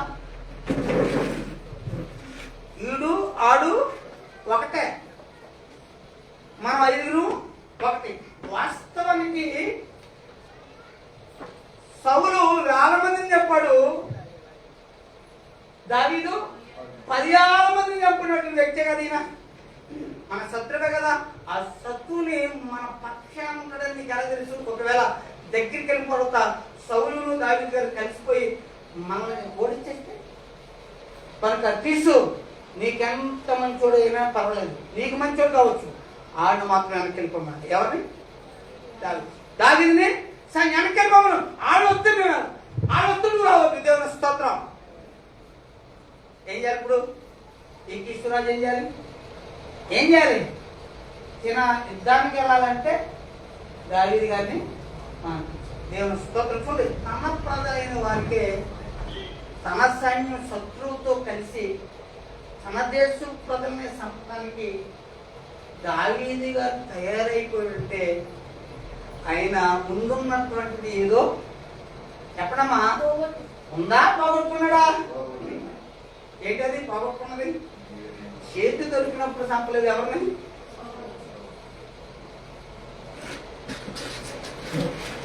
వెంటనే దావీదు గారి దగ్గరికి వెళ్ళాడు. దేవుని స్తోత్రం. దావీదు దగ్గరికి వెళ్ళి అంటున్నాడు, ఇక్కడ ఒకసారి చూద్దాం. 1 సమయాలు 29 చూడమ్మా. అందుకు ఆకీషు దైవదూత వలె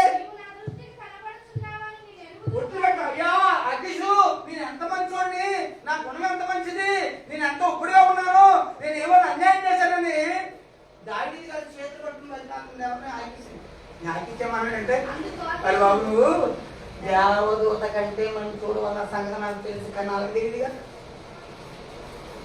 నీకు అర్థమవుతున్నానా? దేవదూతల కంటే నువ్వు మంచోడు అన్న సంగతి నాకు తెలుసు, నీ యథార్థత తెలుసు, నీ మంచితనం తెలుసు, కానీ ఏకాలం ఉన్న రాజులు తెలియదుగా. చూడండి, ఒక మనిషిని ఎలా బ్రతిమాలుకున్నాడో, ఎలా కిందకి దిగజారిపోయినటువంటి స్థితి వరకు దేవుడు ఎలా నడిపించాడో ఒక్కసారి మనం ఆలోచించాలి. అప్పుడప్పుడు దేవుడు మనం కూడా ఏదైనా మనం పాపనుకుంటే దేవుడు ఎప్పుడు వరకు కూడా చూస్తాం తెలుసా? దిగజారిపోయే వరకు కూడా చూస్తూనే ఉంటాడు. ఆకీషు రాజుని నేను అది కాదయ్యా, ఇది కాదయ్యా, నేను అంత మంచిగా, నేను చేసిన తప్పు ఏంటి, నేను చేసిన పరాపం ఏంటి, నేను ఎప్పుడైనా అన్యాయంగా అన్నానా ఏంటి, నేను యుద్ధానికి రావడానికి కారణం ఏంటి అనేసి బ్రతుమాలుకున్నాడు. అయితే ఆకీషు రాజు 8వ వచనం చదవమ్మా. అందుకు దావీదు నేనేమి చేసి నా ఏలిన వాడు ఎవరు అసలు? దేవుడు. అట్లా కానీ ఏలిన వాడుగా శత్రు దేశపు రాజుని అన్నాడు. నా ఏలిన వాడు ఏంటి? నువ్వు రాజా, నీ శత్రువుతో యుద్ధము చేయటకై నేను రాకున్నట్లు నీ యొద్దకు వచ్చిన దినము నుండి నేటి వరకు నీ దాసుడునైనా నా యందు తప్పుదమ్మ కనపడునని ఆకీషుని అడిగి. చూసారండి ఏమండి? అంతే కదా. ఎప్పుడైనా మనం ఎవరి ముందని ఉన్నప్పుడు ఒకవేళ మనం తప్పుడుగా స్వీట్ చేసుకున్నప్పుడు అప్పుడు మనం అడిగేది, అయ్యా నేను ఎప్పుడైనా రోజు ఇంటికాడ ఉన్నాను, ఎప్పుడైనా నా ఆలోచన కాలేదు, నేను ఎప్పుడైనా చేశానా అనేసి మన నిజాయితీని అక్కడ నిరూపించుకుంటే ట్రై చేయి. అదే ట్రై చేస్తుంది. కానీ నువ్వు దేవదూతల కంటే గొప్పడు అన్న సంగతి తెలుసు దావీదు, నాకు అర్థమైంది. కానీ వాళ్ళ నువ్వు కాని వస్తే నువ్వు మానేమన్నారు, నా కాలం ముఖ్యం, నువ్వు ఎక్కడి నుంచి వచ్చావో అక్కడికి మేము తిరిగి వచ్చేటప్పుడు నీ సైన్యాన్ని నువ్వు తీసుకుని వెళ్ళిపో. తర్వాత ఈయన ఏం చేశాడంటే సైన్యాన్ని అంతా కూడా చెప్పి, అయ్యా పలానా దేశానికి మనం వెళ్దాం, అక్కడ దేశం అని ఉంటుంది, అక్కడికి వెళ్ళిపోదాం. అయినప్పటికీ అక్కడికి సైన్యంతో అందరూ కూడా ప్రయాణం వెళ్తుంటారు. ప్రయాణం వెళ్ళిపోతుంటే వీళ్ళు ఏ దేశానికి అయితే వెళ్తున్నారో ఆ దేశం వెళ్ళకోకుండా నేను మధ్యలో ఒకటి గాయపడిన వ్యక్తి అక్కడ పడిపోయి బాధపడుతుంటాడు. ఎందుకుంటే ఏమైందంటే గాయపడుతుంటే ఆ గాయపడుతున్న వ్యక్తిని పరామర్శించాడు. అయ్యా ఏంటి నీ పరిస్థితి ఏంటంటే, అయ్యా నేను పలానా వ్యక్తిని, మరి ఇక్కడ ఎందుకు పడిపోయి ఉంటే అది కనపడుతున్న దేశాన్ని కాల్చడానికి మేము వచ్చాం. ఆ కనపడుతున్న దేశాన్ని కాల్చేసాం. తిరిగి వస్తుంటే నాకు దెబ్బలు తగ్గి మా ఊళ్ళు నన్ను విడిచిపెట్టి వెళ్ళిపోయి నేను ఇక్కడే పడిపోయానంటే వెంటనే వైద్యం చేశారు, గాయాలు కట్లు కట్టాడు దావీదు, ద్రాక్షరసం పోసాడు. పోయి 2 రోజుల తర్వాత ఏప్రిల్ వరకు కూడా అందరికీ రే బాబు ఒక ఇన్ఫర్మేషన్ నేను మేమైతే సంభవం. ఏంటి ఇన్ఫర్మేషన్ అంటే నీ ఓళ్ళు ఆ దేశస్తులందరినీ సెలగొని ఉన్న వాళ్ళందరూ కూడా ఎటు తీసిపోయి ఎక్కడ తీసిపోయి ఎటు వెళ్ళారు ఆ ఇన్ఫర్మేషన్ నాకు చెప్తే చాలు నువ్వు బ్రతికెళ్ళిపోతావు. అప్పుడు ఆ ఇన్ఫర్మేషన్ అంతా కూడా ఎవరుతారు? అమాలేకుడైన అక్కడికి వెళ్ళి ఆ సైన్యంతో దొంగిలించబడిన చెరపట్టబడిన వాళ్ళందరూ కూడా దేవుడు ఏం చేస్తాడు? మరలా దావీదు గారి దగ్గరికి తీసుకొస్తాడు. దేవుని స్తోత్రం. ఇక్కడ జరిగిన విశ్లేషణ ఏంటంటే, దావీదు గారు చెప్పిన మాట వింటూ వల్ల వారి కుటుంబాన్ని పోగొట్టుకున్నారు సైనికులు. మీకు అర్థమవుతుందా? ఇప్పుడు నేను మందిరానికి రమ్మన్నాను, మీ పైన నాయకుడిగా సేవకుడిగా ఉన్నాను. ప్రభుత్వం వచ్చి ఏం చేసిందంటే మేము అందరం కూడా మీ రేషన్ కార్డు తీసేసింది. అవును, మీకు రావాల్సిన నిధులన్నీ అయిపోయింది. నిరాకారులై ఉన్నారు. వాస్తవానికి ఎస్సీలే కానీ నా వల్ల మీరందరూ కూడా రావాల్సినటువంటి ఉద్యోగాలు కానీ అన్ని పోగొట్టుకున్నారు. అప్పుడు మీరందరూ ఏం చేశారో తెలుసా? ఒరే నీ మాటి మేము ప్రార్థనకు వచ్చామురా, నీ వల్లనే కదా నువ్వు రాగనున్నావు, నీ పిల్ల బిడ్డలు వాగనున్నారు. మా పిల్లలను మా బిడ్డలు అందరూ కూడా పలుకుతారు తీసుకెళ్ళి ఇక నిన్ను బతకనివ్వకూడదు. ఎవరు బతకనివ్వకూడదు? దావీదు బతకనివ్వకూడదని రాళ్ళు రుద్దుతుంది. 6వ అధ్యాయం 30 అధ్యాయము 6వ వచనం 7వ వచనం 2వ వచనం. దావీదు దుఃఖపడెను మరియు తమ తమ కుమారులను బట్టి కుమార్తెలను బట్టి జనులందరికీ ఏమి ఇచ్చిందంట? ఎవరి మీద ఇచ్చిందంట? దావీదు ఎటువంటి వ్యక్తి? దేవునికి స్థానుసారుడైన భక్తి కలిగినటువంటి వ్యక్తే మనుషులను తెలిసినప్పటికీ కూడా ఈయన ఎలా మారిపోయింటే ప్రజలందరూ కూడా తీసుకొచ్చేటట్టుగా ఆ కూడా ఉన్న వాళ్ళు ఏమైపోతున్నారంట? తీసుకొచ్చేయండి దావీదు మీద. దేవుని స్తోత్రం. నీ మాట విన్నాం, మా రక్త సంబంధాలందరూ కూడా మేము కోల్పోయాం. నీ నా జీవితాల్లో మన పట్ల ఎవరికి కూడా ఇసుక రాకూడదు నాన్న. ఎన్నిసార్లు చెప్తాం? ఇసుకొచ్చేటట్టుగా ఎవరు కూడా మనం చెప్పుకోకూడదు. చెప్పగా ఏమన్న వారు అబ్బా ఏం 100% ఎక్కువ దేవుడైన బోరుతాడు. ఆ బోరని విని కైకొని ఎలా నడవాలని అనుకోవాలి. కానీ మేము చెప్తూనే ఉంటాం, ఊరుతూనే ఉంటాం, మీరు చేస్తూనే ఉంటాం. ఎక్కడి ఈ ప్రజలు దావీదు గారిని ఏమైపోయారంట? చూడండి, ఎటువంటి భక్తిపరుడు ఎలాగా మారాడు అంటే ప్రజలను కూడా ఇసుకిచ్చేటట్టుగా. దేవుని స్తోత్రం. బాగొట్టుకున్నాడు లేదు తన ఆత్మస్థితిని సంపాదన పగతో ఉన్నాడు, కక్షలతో ఉన్నాడు. ఎంతకాలం నేను ఓపిక పట్టాలి? సహనాన్ని కోల్పోయాడు, సావాసాన్ని కోల్పోయాడు. ఆ రాళ్ళు చచ్చిపోవాలి, రాళ్ళు చచ్చిపోవాలంటే శత్రువులతో దత్తెట్టాడు. ఎంత దౌర్భాగ్యం! శత్రువులతో దత్తెట్టాడు. ఏంటి? దేవుని ప్రజలైన వారిని చంపటానికి దేవుని ప్రజలు కాని వారితో నువ్వు స్నేహం చేస్తావా? అప్పుడప్పుడు మన పరిస్థితి కూడా ఉంటే ఏదైనా సాధించాలంటే దేవుని పిల్లలతో సాధ్యం కాదు. దేవుని కాని ప్రజలతో మనం చేయగలిపి చేయకూడదు. అదే చేస్తున్నాడు ఎవరు? దావీదు. దేవుని స్తోత్రం. ఇసుకొచ్చేసింది. ఇసుకొచ్చేసి ఏం చేస్తున్నాడు చూద్దాం. జనులందరికీ ప్రాణం ఇసుకున్నందున ఏంటమ్మా? రాళ్ళు రువి. చూడండి, దేవుడు ఎంత దిగజారిపోయిన స్థితికి దేవుడు దావీదు గారిని తీసుకొచ్చాడో ఒకసారి అనలైజ్ చేయాలి. కొట్టే సంపడానికి కూడా సిద్ధపడిపోరు. ఎంత దిగజారిపోయినటువంటి పరిస్థితి. దేవుడు అప్పుడు దేవుడు గుర్తొచ్చాడు. ఎప్పుడంట?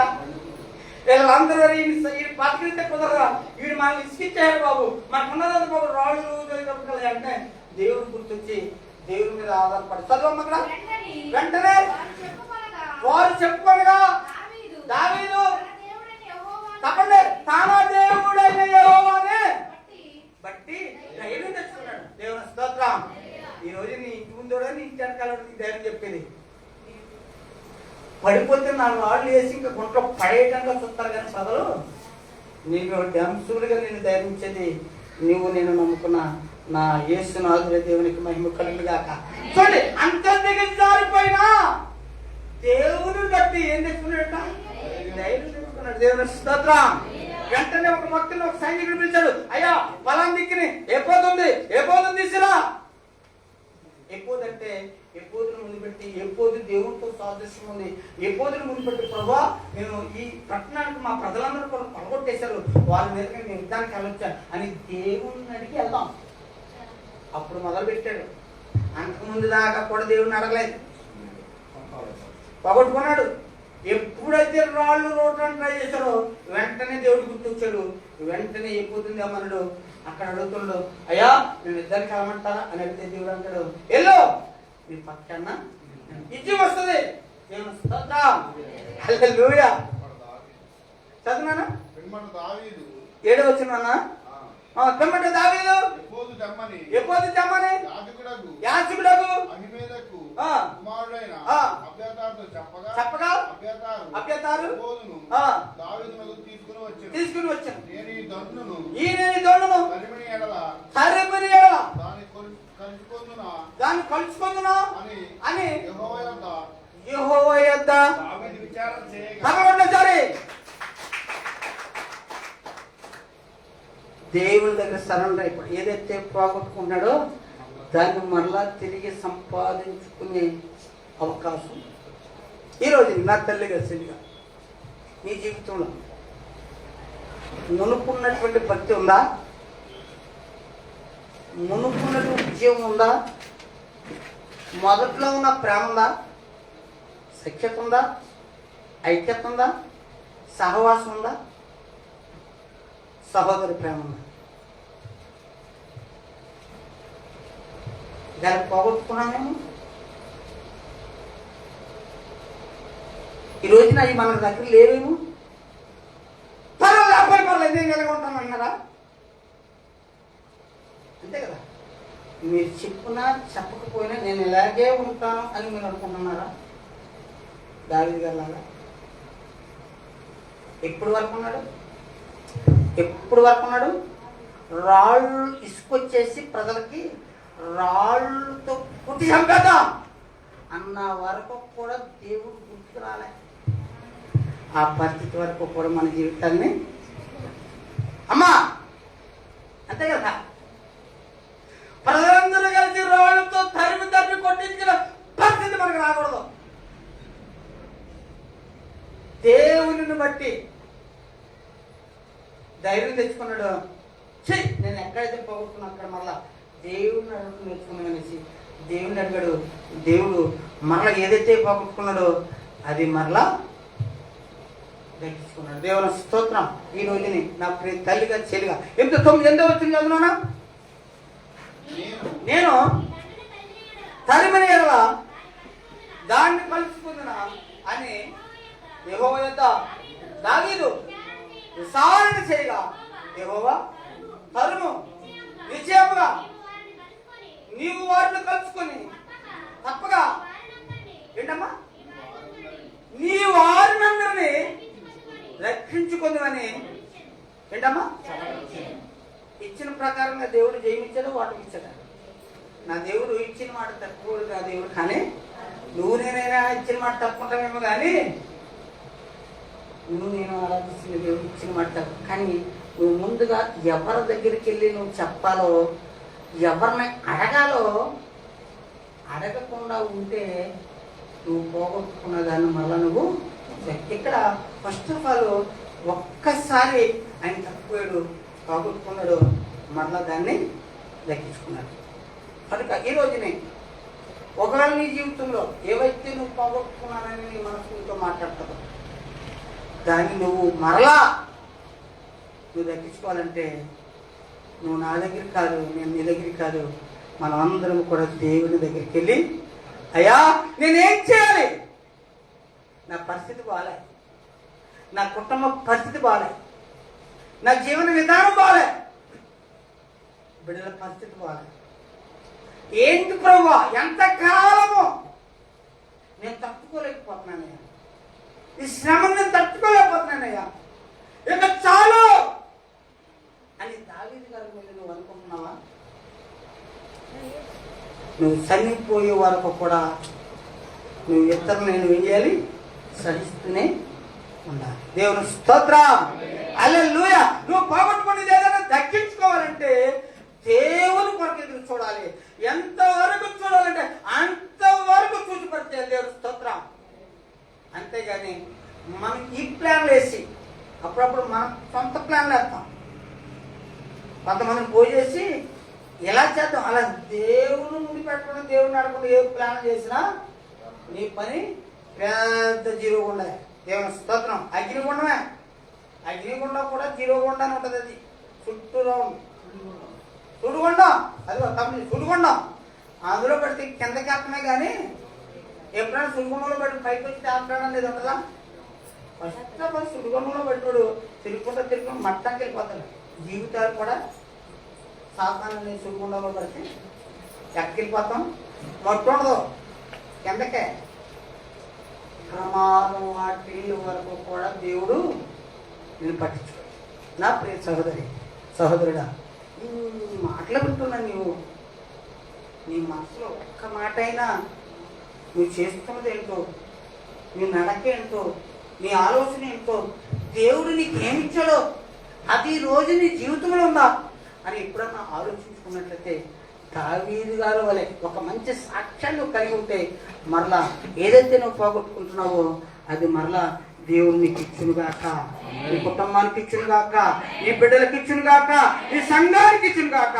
దేవుడు ఇచ్చిన మాటలు దీవించి ఆశీర్వదింపబడును గాక. వచ్చే వారానికి రండి.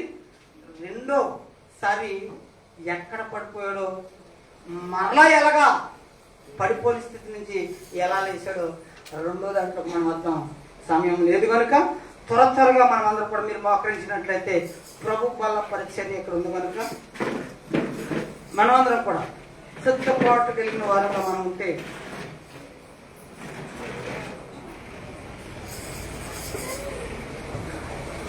దయచేసి ముందుకు వచ్చింది.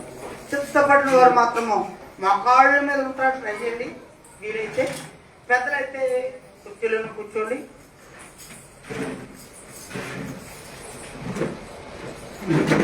పెద్దలైతే మీరు కుర్చీలను కూర్చోండి. ఇది దేవుడు ఇచ్చినటువంటి మహాభాగ్యకరమైన సమయము. ఈ సమయము అనే దాన్ని ఆలోచించద్దు నా ప్రియ తల్లి చెల్లి. దేవుడు గడిచిన నెల నుంచి ఈ నెల వరకు కూడా దేవుడు ఎంతగానో ప్రేమించి ఆదరించి ప్రపంచించాడు. ఈ రోజున మనం అందరం కూడా సజీవులుగా ఉన్నాము అంటే కేవలం దేవుని కృప తప్ప మన బలము లేదు, మన శక్తి లేదు, మన జ్ఞానం లేదని మీరు చూసినట్లయితే గడిచిన కాలం నుంచి సమయం వరకు ప్రభా నేను ఎవరితోటైనా ఆలోచనగా ఉన్నానేమో, శత్రువుగా ఉన్నానేమో, శత్రువుడుగా ఉన్నానేమో, దయచేసి నన్ను క్షమించలేదా. నా బ్రతికిని నా పరిస్థితిని ఒకసారి కాబట్టి ప్రతి మనుషుడు తాను మరి పరీక్షించుకోవాలని సెలవించాడు కనుక దయచేసి మనమందరము కూడా అయ్యా ఇతరుల కోసం కాదయ్యా, నా కోసం నేనేంటో, నా పరిస్థితి ఏంటో, నా బ్రతికేంటో నేను పరీక్షించుకోవాలయ్యా అనేసి మనమందరము కూడా దయచేసి ఆలోచించుకునే వారంగా ఉండాలి కనుక ఈ రోజున మోకరించిన ప్రతి తల్లి తమ్ముడు మోకరించిన నీవు ఒకవేళ ఏదైనా దేంట్లో నువ్వు పడిపోయేవేమో, మారు మనసు లేకుండా ఉన్నావేమో, పశ్చాత్తాపం లేకుండా ఉన్నావేమో, తప్పుగా ఒప్పుకోలేని వ్యక్తిగా ఉన్నావేమో, దారుణమైన పరిస్థితుల్లో చేస్తున్నప్పుడు కూడా రక్షణ పొంది దానిగా ఉన్నప్పుడు కూడా నువ్వు పాపం చేస్తే నీకు కలిగే నష్టం ఏంటి?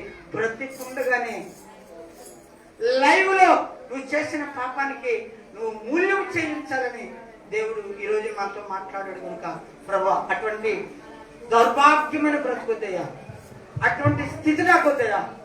ఇదిగో నీ రక్తాన్ని ఇచ్చావు అయ్యా, నీ శరీరంగా సాధుని నీ రొట్టెనిచ్చావు అయ్యా, నీ శరీరంలో నీ రక్తంలో పాలి భాగస్తుడిగా నన్ను ఇచ్చాయా అయ్యా. మళ్ళీ వచ్చి నెల వరకు కూడా అయ్యా నీ రక్తము ద్వారా నీ శరీరము ద్వారా నేను పరిశుద్ధపరచడానికి కృపను అనుగ్రహించండి అయ్యా అని నువ్వు ఒక్కసారి పశ్చాత్తాపం కలిగి చూడు ఉన్నది ఉన్నట్టుగా ఒప్పుకున్నట్లయితే ప్రభు అనే పాపని జన్మబాబుని కర్మబాబుని నువ్వు ఒప్పుకున్నట్లయితే తప్పనిసరిగా దేవుడమ్మా నీ కృప చెప్తాడు, దయ చూపుతాడు. ఎంతకాలం నువ్వు క్రైస్తవురాలుగా, ఎంతకాలం క్రైస్తవుడిగా రక్షించబడిన వాడుగా దారి తప్పి తిరుగుతామయ్యా. దేవుడు బ్రతుకుండగానే అమ్మా మీకు లైవ్ లో చూపుతానని భయంకరమైన మాటలు చెప్తుంది కనుక దయచేసి ఎవరమైనా ఈ రోజు నుంచి ప్రభా నాకు తెలియదయ్యా, ఈ రోజు నుంచి రక్షించబడిన బిడ్డలయ్యా, రక్షించబడిన కుమారుడయ్యా, ఇక పాపముతో నాకు ఏసయ్యా నీ జీవితంలో ప్రభా నేను ఏది పోగొట్టుకున్నాయా అని నువ్వు అడిగినట్లయితే తప్పనిసరిగా నువ్వు పోగొట్టుకున్న దేవునికి ఇస్తాడు. ఏ ఆత్మీయత నువ్వు పోగొట్టుకున్నావు, ఏ ఆత్మీయ స్థితినైతే నువ్వు పోగొట్టుకున్నావు, ఏ ఐక్యతనైనా ఏ సావాసనైతే పోగొట్టుకున్నావు దేవుడికి ఇవ్వాలని ఆశపడుతూ ఈ మాటలు మనం జారీ చేస్తున్నాం. నా ప్రియ తల్లి చెల్లి, ఈ రోజు మనమందరం కూడా పశ్చాత్తాపడాలి. పశ్చాత్తాపం లేని హృదయాలుగా ఈ పలలో మనము చేతులు ప్రభువా నేను పాపిని, జన్మ పాపిని, కర్మ పాపిని మనం పశ్చాత్తాపడి విరిగి నలిగిన మనసుతో ఈ యొక్క పాత్రలు మనం చేద్దాం. దయచేసి మన ముందు ఒక రొట్టుల పాత్ర ఉంది. యేసు ప్రభువారు ఆనాడు శిష్యులు ముందు పెట్టి ఒక పాత్రను ఎత్తుకుని కృతజ్ఞతాస్తుతులు చెల్లించి ఇది మీ కొరకు నలగొట్టబడిన నా శరీరము అని మీరు జ్ఞాపకము చేసుకుంటూ ఈ రొట్టెను పూజించమని సెలవిచ్చాడు కనుక దీని కొరకు ప్రేరేపణ కలిగిన వాళ్ళు ప్రార్థించవలసిందిగా దేవుని పేరు కోరుచున్నాం. స్తోత్రం స్తోత్రం.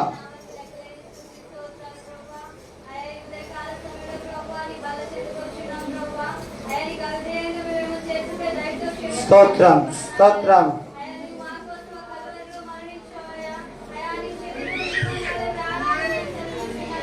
స్తోత్రం స్తోత్రం. హల్లెలూయా హల్లెలూయా హల్లెలూయా హల్లెలూయా హల్లెలూయా. స్తోత్రం స్తోత్రం స్తోత్రం స్తోత్రం.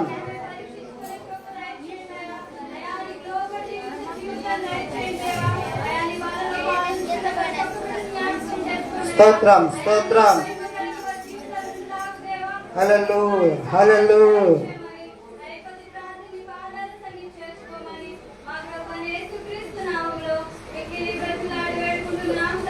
ఆమేన్. దావీదు గారు ముందుకు రావాల్సిందిగా కూడా నెహెమ్యా గారు ముందుకి ఈ రొట్టెను అప్పచెప్పండి.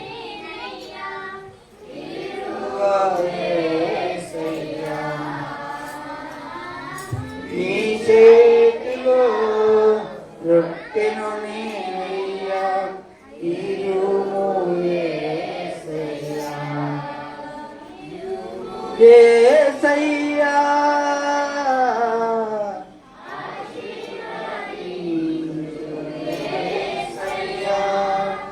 ఇరుము యేసయ్యా,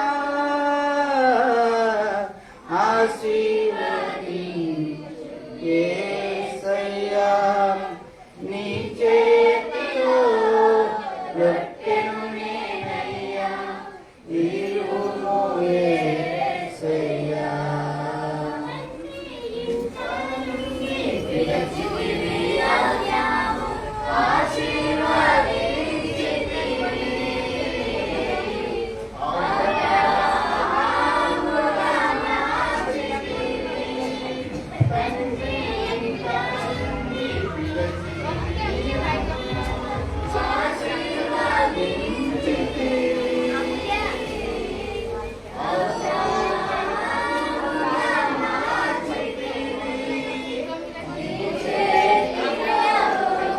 రొట్టెను నీవయ్యా, ఇరుము యేసయ్యా.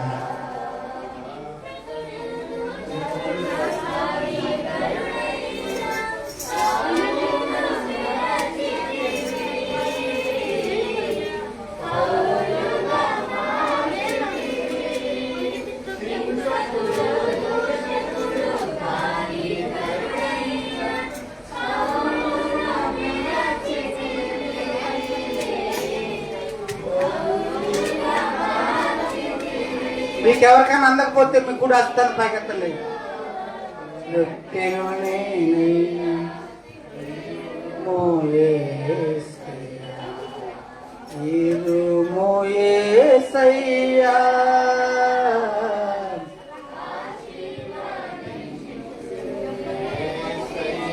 ప్రార్థన చేసుకుని ప్రార్థన ప్రకారముగా దేవుని యొక్క శరీరాన్ని పూజించవలసిందిగా దేవుని పేరు కోరుచున్నాం.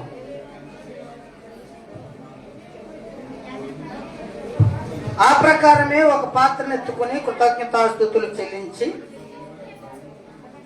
ఇది మీ కొరకు చిందింపబడిన నా రక్తము, ఇది మీరు సేవించినప్పుడల్లా మీరు నన్ను జ్ఞాపకం చేసుకోమని ప్రభు వారు సెలవిచ్చారు కనుక దీని కొరకు మన మధ్యలో ఉన్న దావీదు గారు ప్రార్థన చేస్తారు.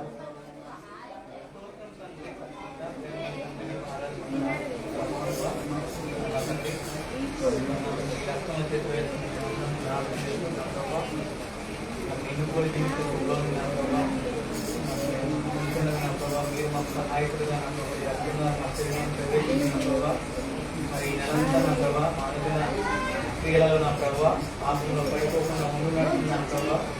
మీరు మాకు తోడుగా నీడగా అండగా ఆదరణ రమ్మని మీకే మహిళ ప్రభావం చేస్తే ఆమేన్.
పరిశుద్ధుడా పరిశుద్ధుడా ప్రేమ సర్వైన ప్రభువా, చక్కటి సహవాసాన్ని చక్కటి సమయాన్ని ప్రభువా నీ బలలో చేతులు ఉంచే మహాభాగ్యాన్ని అయినా మాకు దయచేసినందుకు మీ స్తోత్రాలు వందనాలు ప్రభువా. ఈ వాక్యంలో ప్రభు ఈ సమయంలోనైనా పాల్పొందుతున్నటువంటి బిడ్డలందరినీ కూడా మీరు దీవించండి, ఆశీర్వదించండి, నీ మహిమలో జ్ఞాపకం చేసుకోండి అయ్యా. మరలా వచ్చే నెల వరకు కూడా నీ కాపుదల, నీ నడిపింపు, నీ భద్రత బిడ్డలు దయచేయండి. ఒకవేళ తిరిగి అయోగ్యముగా వారు తీసుకున్నట్లయితే బిడ్డలను క్షమించిన ప్రభా నీ పరిశుద్ధత, నీ ప్రసన్నత చేత బిడ్డలను అభిషేకించమని చిన్న ప్రార్థన దీవించి కాసి కాపాడమని మా